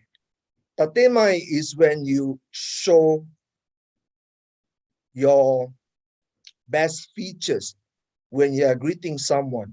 Selamat Hari Raya or Selamat Hari Raya, Selamat Tahun Baru Cina. By the way, it's not Selamat Tahun Baru Cina because the Chinese don't get to enjoy the lunar calendar. The Koreans also celebrate the lunar calendar, as is the case with the Vietnamese, which is known as Tet, and also people from the Chinese diaspora. So the phrase Tahun Baru Cina is actually a misnomer. Okay. Now, allow me to go into what the representative of Mercy Malaysia just said. I think she has made a very compelling case of what psychology is all about, showing your empathy. But we have to be very conscious of the history of psychology, because psychology began with the likes of Sigmund Freud, Carl Jung, and psychology began what philosophers or academicians call ontological error, because Freud and Carl Jung both assume that there is something wrong with the human mind that cannot be eradicated. And that's how psychology developed for a while until behavioralism came into the picture in 1950s. And Talcott Parsons and the likes began using different terminology to understand the functional nature of human being. Now that leads me to a second point on KPI. KPI was introduced widely in Australia and United Kingdom in 1980s because the government in Australia and United Kingdom were not functioning according to the satisfaction of their citizens. I'm sorry, Dr. Park, do you mind if I would suggest that you summarize it a little bit? And I will. Kristen, please. Very quickly, I will. Yeah, thanks. So in other words, KPI has three parts. Prior to KPI, there's public administration. People were not satisfied with public administration and they went into KPI, where they measure your performance. we are now in the stage of post-KPI. So when we are using words KPI back and forth, we have to understand that we are actually being carried in a stream that actually does not belong to us. It happened in the West and it migrated into the East. And when everyone speaks English fluently, they seem as if they have latched on to something that is very fancy and fashionable. So what I'm trying to say is that do not fall into the trap of using terminology or vocabulary that seem very popular out there. Look into the history first. Otherwise, you'll be running around the circles. And that's not good because the West itself is running around the circles. Okay, yeah. Thank you. So do you have any question? Sorry, apart from the comments, sir? My questions would be, I apologize for my comment. And that's not a question. Yeah, I apologize for my comment because it seemed mildly critical of what this session is all about. And I hope that all of you can forgive me. In response to that, not using English, daijoubu desu, nani mo nayo. And I think the main context, I think, of what you just said is about the kokoro in Japanese. So, okay, all right. Thank you very much, Dr. Pa. I think we can see actually that there's in all this, there is a very strong emphasis on the matter related to, well, perhaps we call it the heart. We have only about few minutes left. I'd like to entertain some questions, but if possible, there was a question by my boss, and I think Prof. Rashila responded to it a little bit. Perhaps if you don't terribly mind, I would just read the question by my rector. The question is very quickly. IIUM is now working on the new SDG number 18, spirituality and values. This is also the complete the dimensions of physical, intellectual, and emotional. What is your comment on this, Professor Sheila? Can you comment on that very quickly, please, if you don't mind? Thank you, Prof. Jasni. Yeah, I was afraid that we might not be able to answer it, so I actually answered it in the chat board already. Regardless, I believe that the proposed or the actualized SDG 18, which is based more on spirituality, the well-being, I think that is very, very important. Maybe some part of the physical, mental may have been taken care of in SDG 3, but I believe that spirituality, values definitely will provide what I call the internal barometer for a person in order to act in whichever way it might be. Just now, Prof. Tahir did mention about the individuals may have actually has a continuum of from being really good to those who are not so good. So the action of the person is actually based on a certain as I said, barometer within you that will be the gauge of in terms of the action you're taking.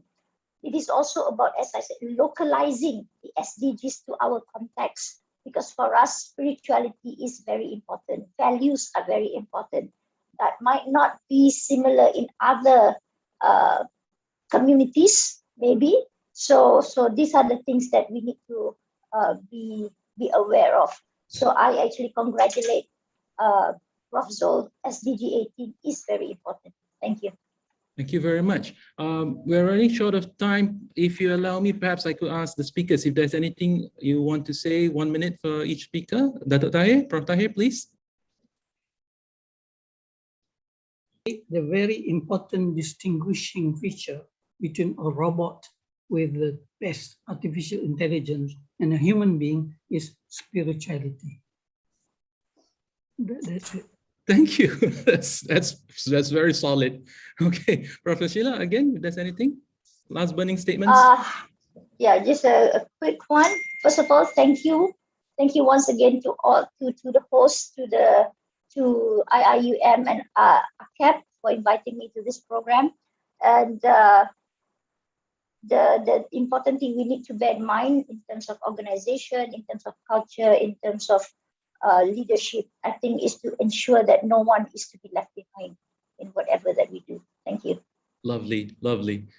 Last but not least, Ari. Speak from the soul. At the end of the day, you know, that's something that we have not touched upon, but I think we all believe that that's what has driven us to be where we are right now, to organize this workshop, to start talking about the human beings first, and not just about the numbers and infrastructure and the system, but it's about the people that Allah has created to ensure that that we work towards the hereafter. Thank you. That's wonderful. So we're basically right on time. I think honestly, the only flaw that we really have, the weakness of this entire forum is we did not have more time. I would definitely have wanted to listen more. You know, when Dr. Parr was talking about Carl Jung and then Freud, I would be interested in going into details on what Popper had to say about that. But perhaps it will be something for another day. So I thank you very much, everyone. I thank you, the speakers. This is lovely. I think there's so much that we gain from this, and hopefully we can have something like this again with a longer period of time in a more relaxed manner, perhaps. Thanks, and let me pass the floor back to the Master Ceremony. Thank you very much, Dr. Jesni, for moderating that forum. I would like to mention a few things, perhaps, a few takeaways from that forum. Yesterday, His Excellency Pak Nadiem spoke about empowerment, and today also Dr. Haryati highlighted this issue of empowerment. Yeah, she linked it with empathy as well. And we at IIUM has actually acknowledged empowerment as one of the guiding principles in the Sejahtera academic framework. I'm actually being paid to say this. No, I'm just joking. But yeah, if everyone can open their screens, yeah, we'll take a photo, inshallah.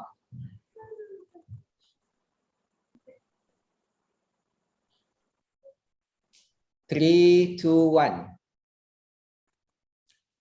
Another time, 1, 2, 3. Thank you very much.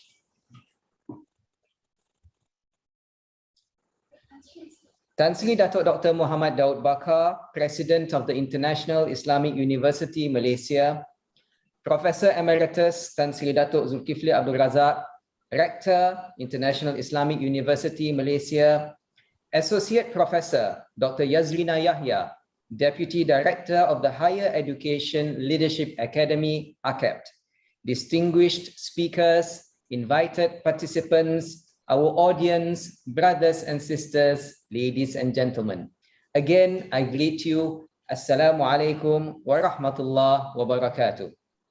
Allow me to begin with a prophetic tradition which Professor Dr. Inayah also quoted in her presentation.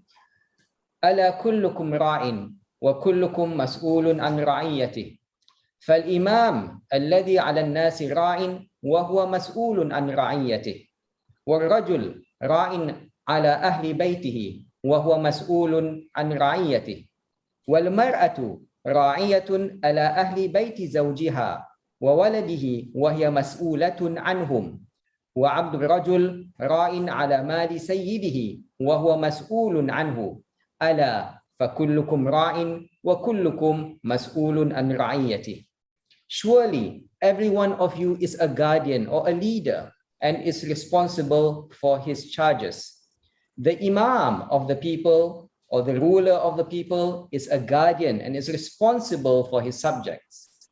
A man is the guardian of his family or household and is responsible for his subjects. A woman is the guardian for her husband's home and of his children and is responsible for them.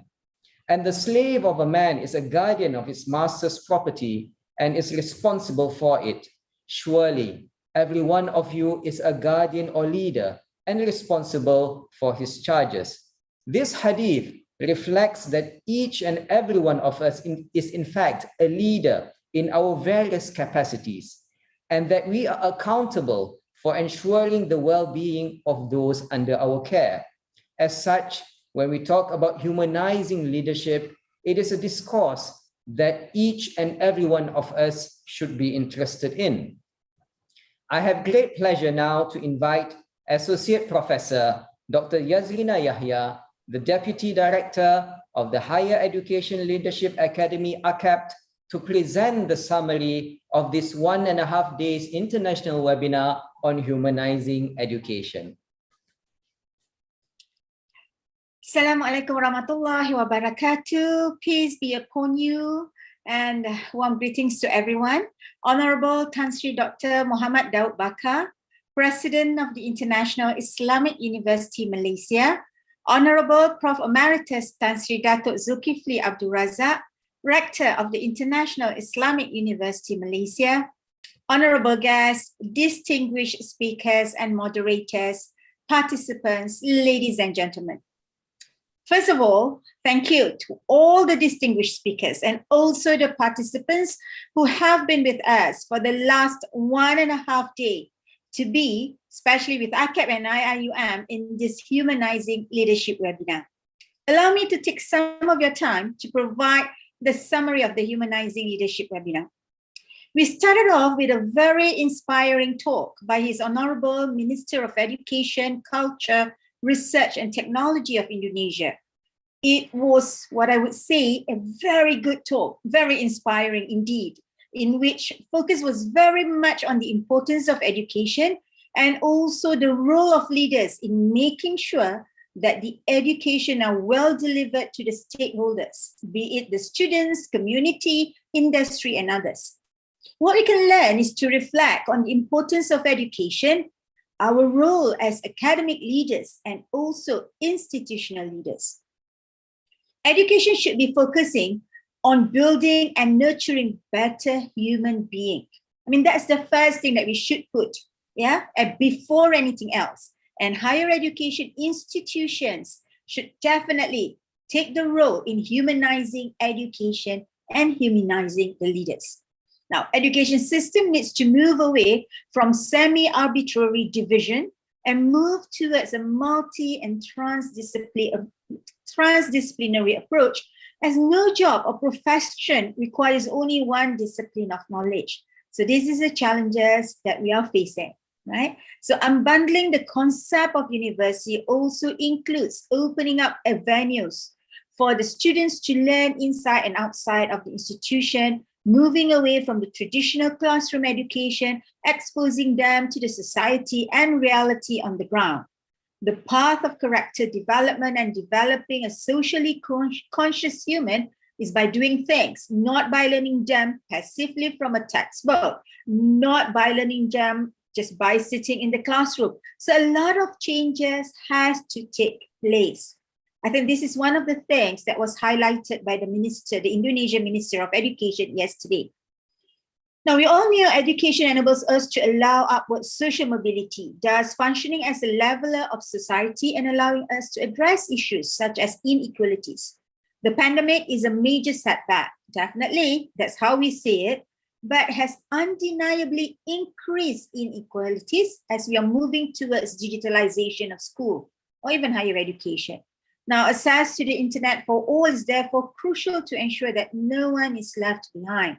So if you listen to what the minister said yesterday, how Indonesia is actually looking into the most fundamental matter, which is the costing, the formula to make sure that everyone has the access. So this is when we call that as a leader that you need to have that human touch. You need to understand who are your stakeholders, right?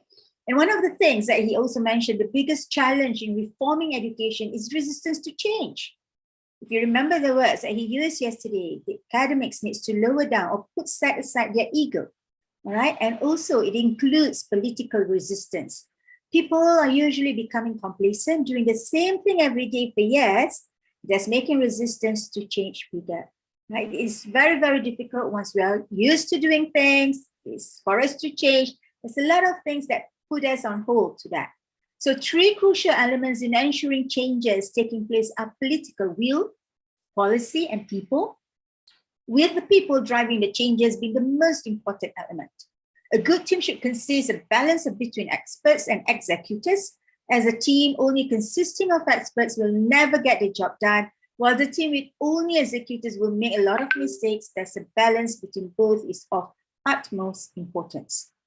Despite the struggles faced in this pandemic, it is actually an opportunity for youth to excel. In sailing through these difficult times, it is important, for the youth to take as much risk as early as possible. As the minister had said, risk is a necessary component for any achievement. They need to view failures positively because we, everyone, human beings, will learn most during our failures rather than success. Then is a paradigm shift. If you look at the culture in Malaysia particularly, failure is like a no-no.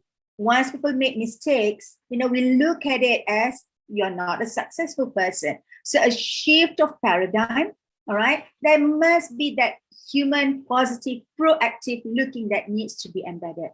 So, and another thing that he also touched upon is the only way to get better at something is to learn what you do.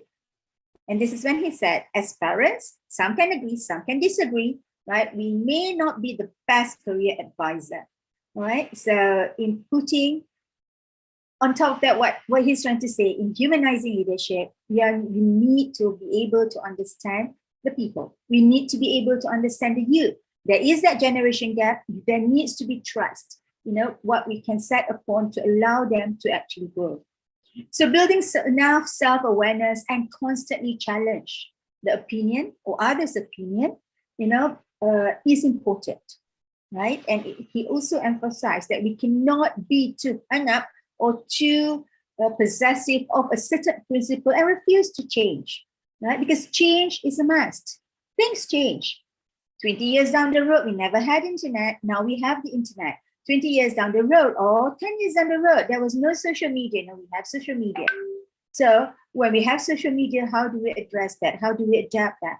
All right? And how do we make humans to be even better alongside with whatever changes that come?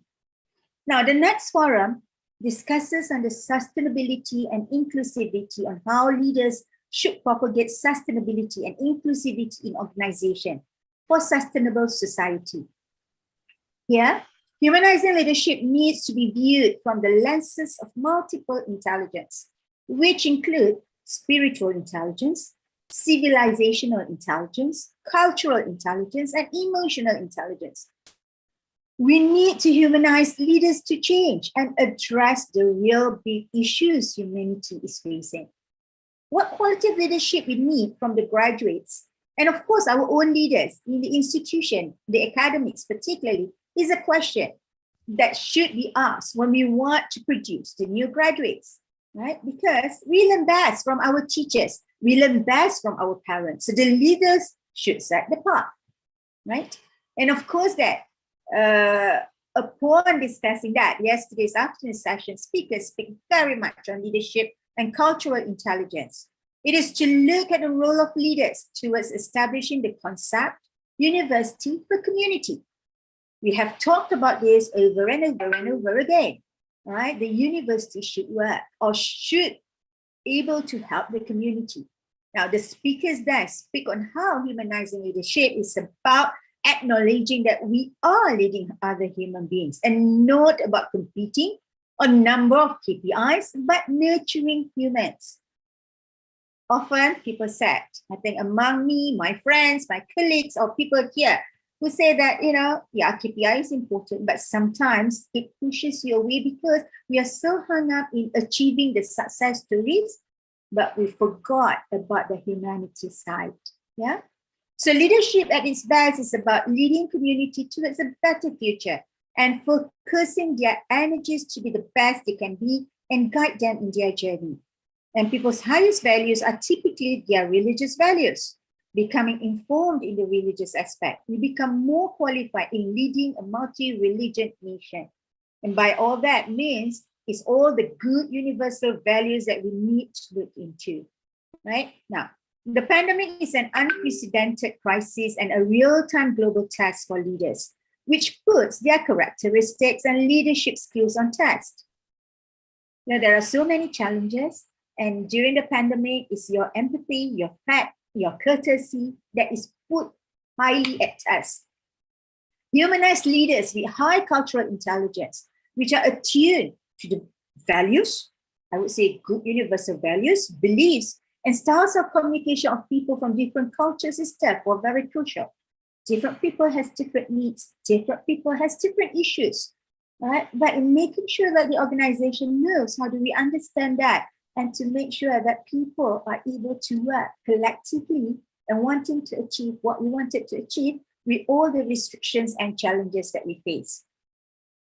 We have also looked at the importance of education, the importance of leaders having that humanizing element that focuses on sustainability and also cultural intelligence. Now, another aspect that we need to look is actually about, another aspect of humanizing leadership is actually to look about the needs to balance between men and women as leaders. All right, so we've got very renowned speakers this morning, all I would say women leaders are talking about it. And if you look traditionally, I'm saying traditionally, maybe previously, last time, many moon years ago, most leaders are always the man. However, there are movements on how important women being the leaders in organizations based on their ability and competencies that women have above the man, right? There are certain things, certain characters, certain competencies of women, that can shape them to be very good leaders. Now, during the pandemic, we can see how women who governs the country are better managed. For example, New Zealand. Hence, we can be said that pandemic also highlights the role of women as leaders and how their leadership skills are effective during crisis situation. This is attributed to them placing greater importance on interpersonal skills, such as inspiring, empowering, caring, and motivating others, sensitive to people's emotion with high empathy, collaboration and teamwork and relationship building. Partly is because women has that nature as a mom. And when as a mom, you love to inspire your children. You love to motivate your children. You love to care for your children. So that's part of the women that, the competencies, the skills that you have that helps you to be a better leader. Now, for this reason, women as leaders are seen as transformational, relational, and collaborative leaders, right? That has those leadership skills, which essentially is values-based leadership, that one that most of us, all of us are aiming to achieve. Now, as pandemic poses a greater adverse impact on mental health for the public in general, and women particularly, it is more timely than ever that humanizing leadership should take place. Right? Today, we close the session with the topic Leadership in Sejahtera Society. The session highlights the needs for leaders to have high integrity and sound human governance and sense of empathy. Again and again, there's that word empathy to address issues and challenges during this post-pandemic, especially associated with people's health and wellness. A very comprehensive discussion on KPI towards a Sejahtera society is very much relevant. As humanized leaders, I believe, needs to look into these issues, the KPI issues, because it leads to the people's health, people's wellness, and people's mental well-being, especially those in the organization. Because while chasing the ranking, while chasing the status, or while chasing the branding of the university, making sure that we are moving, making sure that the university becomes number one, sometimes we forget about the people who are doing the work. So as leaders, what is most important is to make sure that the organization moves, and what is needed for the leaders to get the people to work in a happy mood. It's important for you to make sure that everyone goes to the institution with a smiley face and has no grouses. But that is very, very difficult to do. And what is needed for the leaders, is to lead Then when they are happy, then you'll be sejahtera, right? So in making sure of this, perhaps what is needed is to look at how the people are being assessed, not towards the KPI, because when your KPI, there are a lot of issues. We can dwell on this for days, in fact. Okay, but we should assess them towards their competency. What is it that they're able to do? When the community of the people in the higher education institution has the respective competency and do what is required by the job description, then the amanah comes in, because you know what you're required to do and you know whether you have or not the competencies. If you don't, then you go for the training. This will then perhaps help in building a part of the sejahtera society.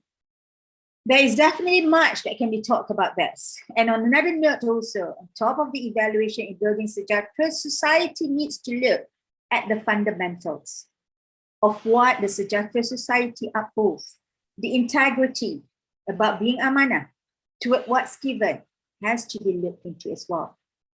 So ladies and gentlemen, what can we conclude during this 1.5 days webinar for you to take away, to look deep down into yourself when you go back, right? What is humanizing leadership, right? And I can say humanizing leadership is fundamental and essential in building a sejahtera society.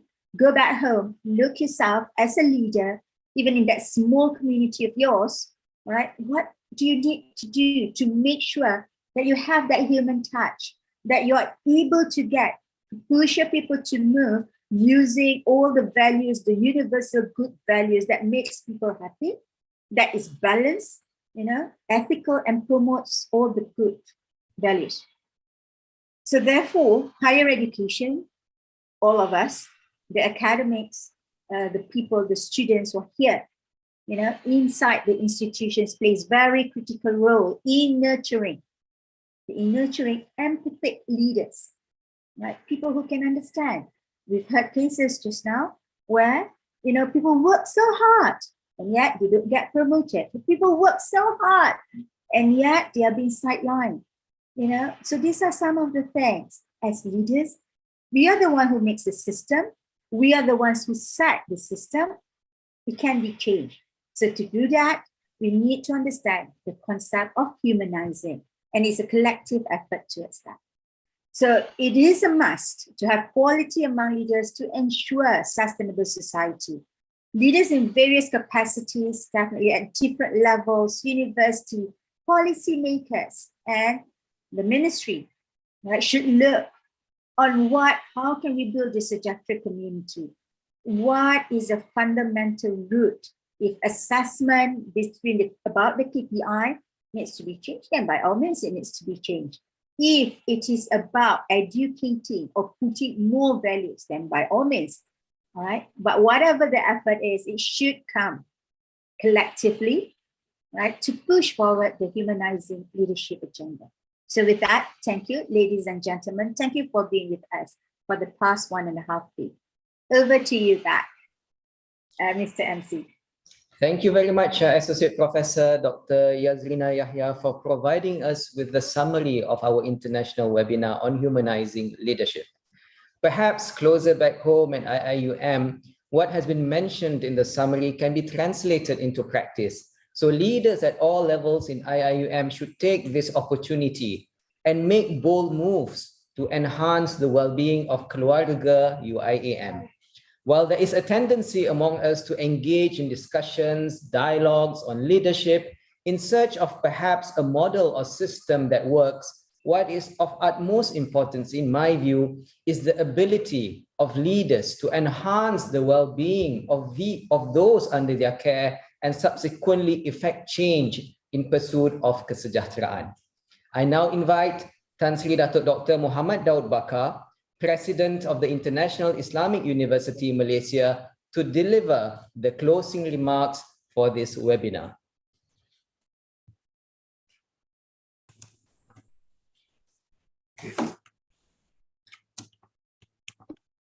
Bismillahirrahmanirrahim.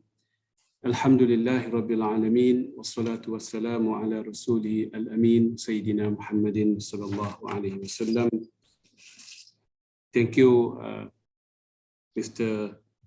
MC and moderator, Honorable Professor Emeritus Tan Sri Dato' Zulkifli Abdul Razak, Rector of the International Islamic University Malaysia, respected Associate Professor Dr. Yasrina Yahya, Deputy Director, Higher Education Leadership, ACAP Malaysia, honorable guests, distinguished speakers and moderators, esteemed participants, ladies and gentlemen, Assalamualaikum warahmatullahi wabarakatuh. A very good afternoon. I am both humbled and honored to be given this opportunity to say a few words in the closing remarks of this great event and webinar. I'm so nervous to a large extent to speak before the great minds and intellectual and intelligentsia of the higher education institution in Malaysia and worldwide. Nevertheless, allow me to take this opportunity to first and foremost to put on record my profound gratitude and appreciation to the Akademi Kepimpinan Pendidikan Tinggi or the Higher Education Leadership Academy ACAP Malaysia for the continuous fruitful collaboration with IIUM. We hope the same collaboration will continue for many years to come. We are indeed very honored to be given the trust and recognition to lead the value-based leadership competency. Basically, we are looking forward to have this series of intellectual discussion where the intellectual, the academia, the intelligentsia, the great minds of the community from across background and academic qualification and experiences will be able to speak in one platform, and that is the meaning of financial, the education inclusion, which I'm going to touch a bit in a bit. I applaud the organizer for the commitment and effort in realizing humanizing leadership through this global intellectual discourse. Indeed, in the Islamic perspective, the best among us is the best person in contributing for the benefit of humankind, the people at large. خيركم أنفعكم للناس أو كما قال عليه الصلاة والسلام. The best among you is someone who can give the best to the community at large. And in order to do that, we need to understand the humanity to start off. And humanizing education is very timely and is in sync with the whole idea of contributing and serving the community the best we could. And this is the fundamental understanding before we can talk about humanizing leadership and humanizing education. We need to understand the need and the demand of the community to start off. I believe the comprehensiveness and different background of panelists for this webinar has left a fingerprint in many ways. I have heard from Professor Dr. Yasrina just now, a very promising and very unlocking resolution that you can take away from this webinar. IUM is very serious in the business to reform the education framework for a sustainable society moving forward.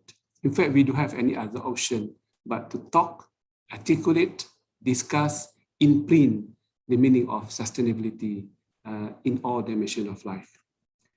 I had the opportunity just now to listen to the resolution that summarized the points, the good points raised by the featured speakers. I'm impressed with the high frequency that this webinar has created and impacted. Indeed, the world, I would agree with you and other great speakers, that the world needs higher education institutions, leaders to work together and craft value-based education framework for the future. The sooner the better, of course. I may say IUM, or rather IUM unique value proposition, is very close and dear to my heart.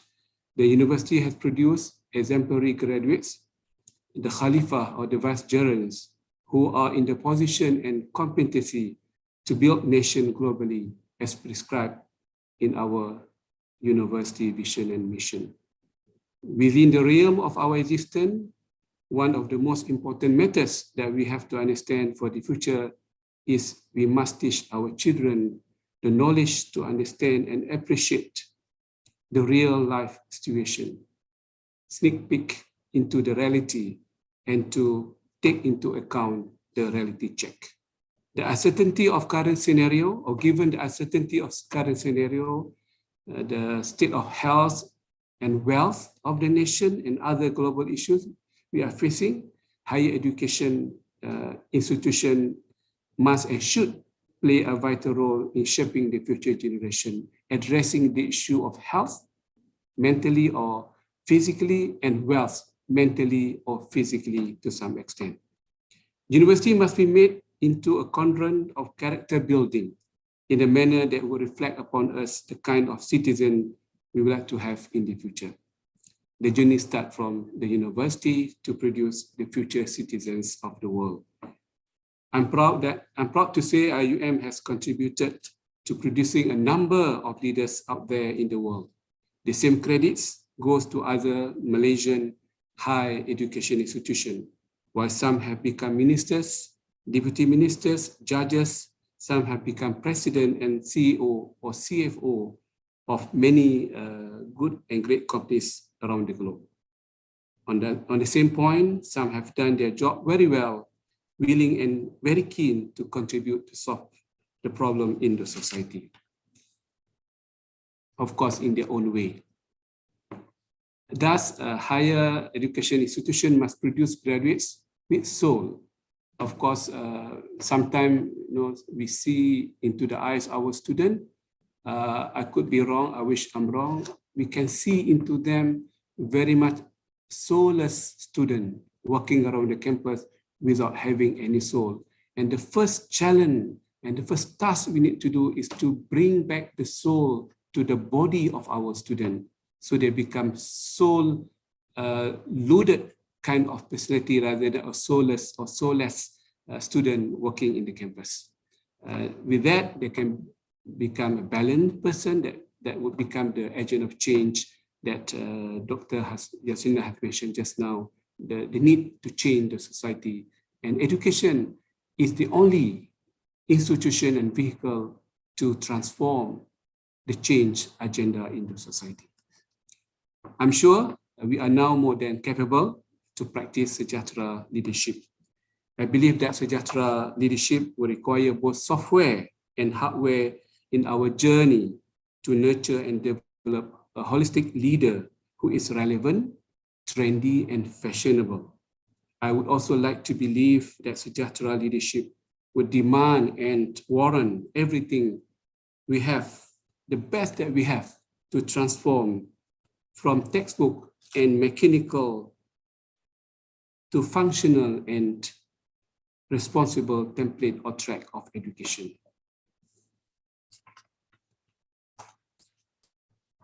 If I were to put my own footnote to all the resolution and perhaps many discussions that have taken place thus far, I would like to emphasize on a few points, of course, briefly, as this is only the closing remark of the session. I would argue very much that we need to articulate more constantly the idea of the idea of education inclusion.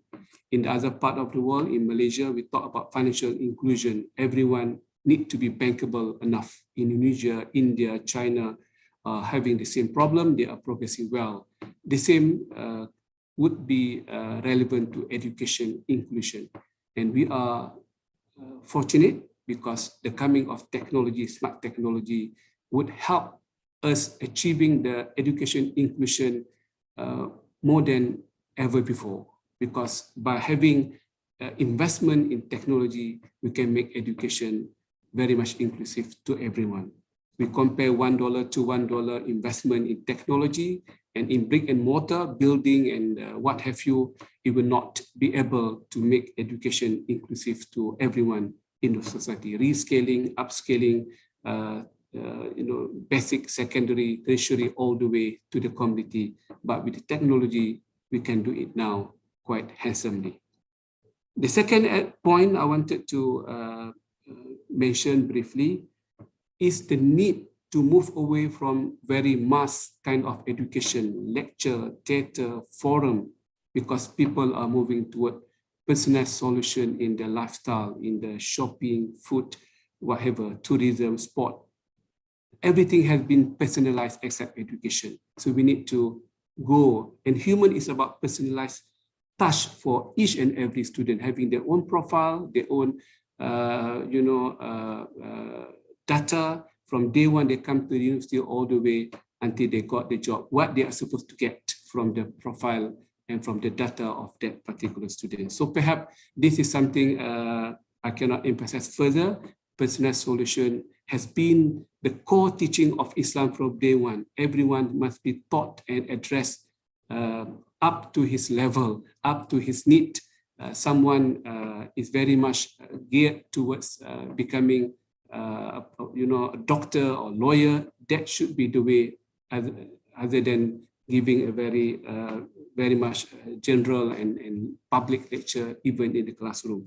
Classroom is good, lecture is good, but it's not good enough to really impact the student moving forward. And that require profiling, training and development analysis, and so on and so forth. Alhamdulillah, thank to God, we have the technology to take care of the back end of making education a personalized solution to each and everyone, so that we are very accurate to every single student coming to our university and campus. The third point, the pain point, we need to really brave enough and courageous enough to compile the pain points affecting our university, either in Malaysia or beyond, and we need to diagnose and describe the pain point, and we need to predict and prescribe and monitor the solution moving forward. I'm using the words of big data and AI in my presentation because this is what the government, the developed government and nation are doing now in order to capture the pinpoint and to put the nail at the right spot to cure the pain point in the society. I have not seen a thorough pain point being done as far as higher learning institutions are concerned anywhere in the world. The fourth, demand and supply. I have heard from the resolution just now, we need to change, we need to be agile and nimble. But the first thing we need to understand, we need to take into consideration the demand and supply has been changing all the way from the first day when Adam was sent to this world. Demand and supply have changed all the way. And we need to understand that quite critically and timely for us to put the right approach of humanizing education to suit the demand and supply in the society.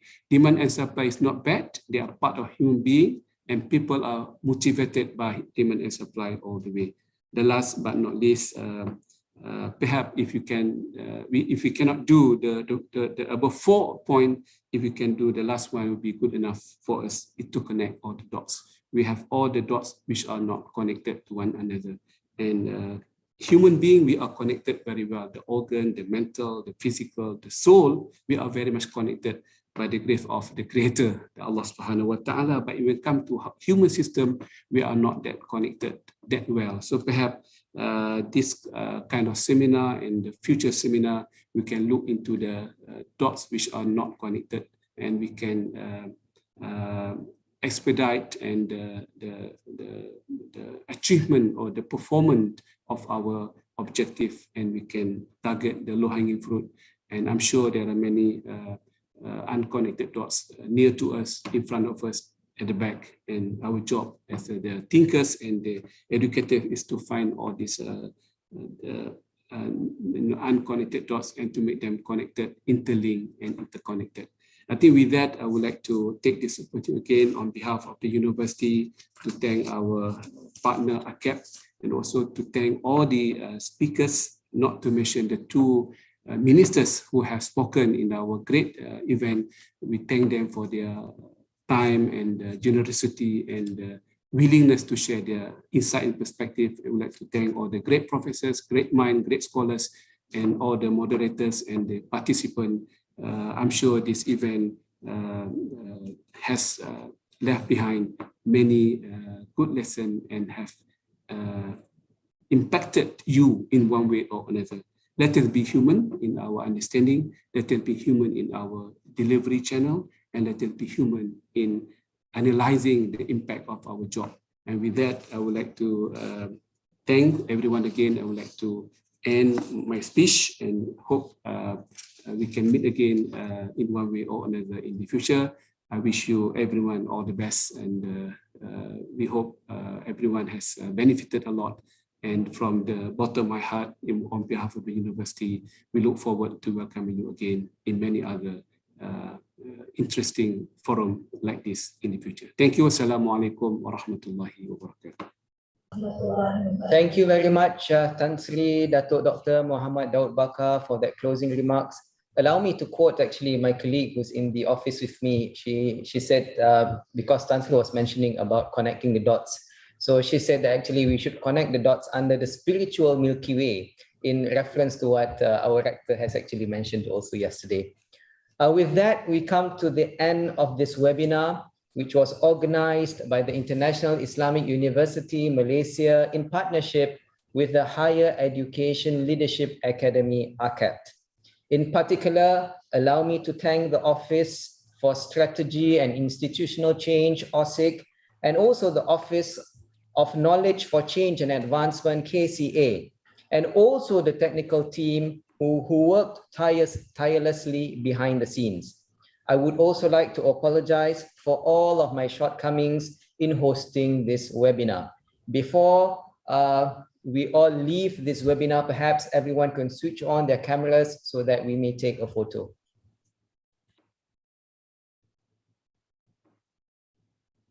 At the count of 1, 2, and 3. Nur Azian is not there. Okay, one more time. 3, 2, 1. 3, 2, 1 means on the other side, is it? There's another page as well, Tan Sri. So, okay, one more round. Azian is coming on out. Well, hold on. The camera is okay. Yes, her camera is rotating. Okay. Okay. 1, 2, 3. The second page, Dr. Emilia. Okay. 1, 2, and 3.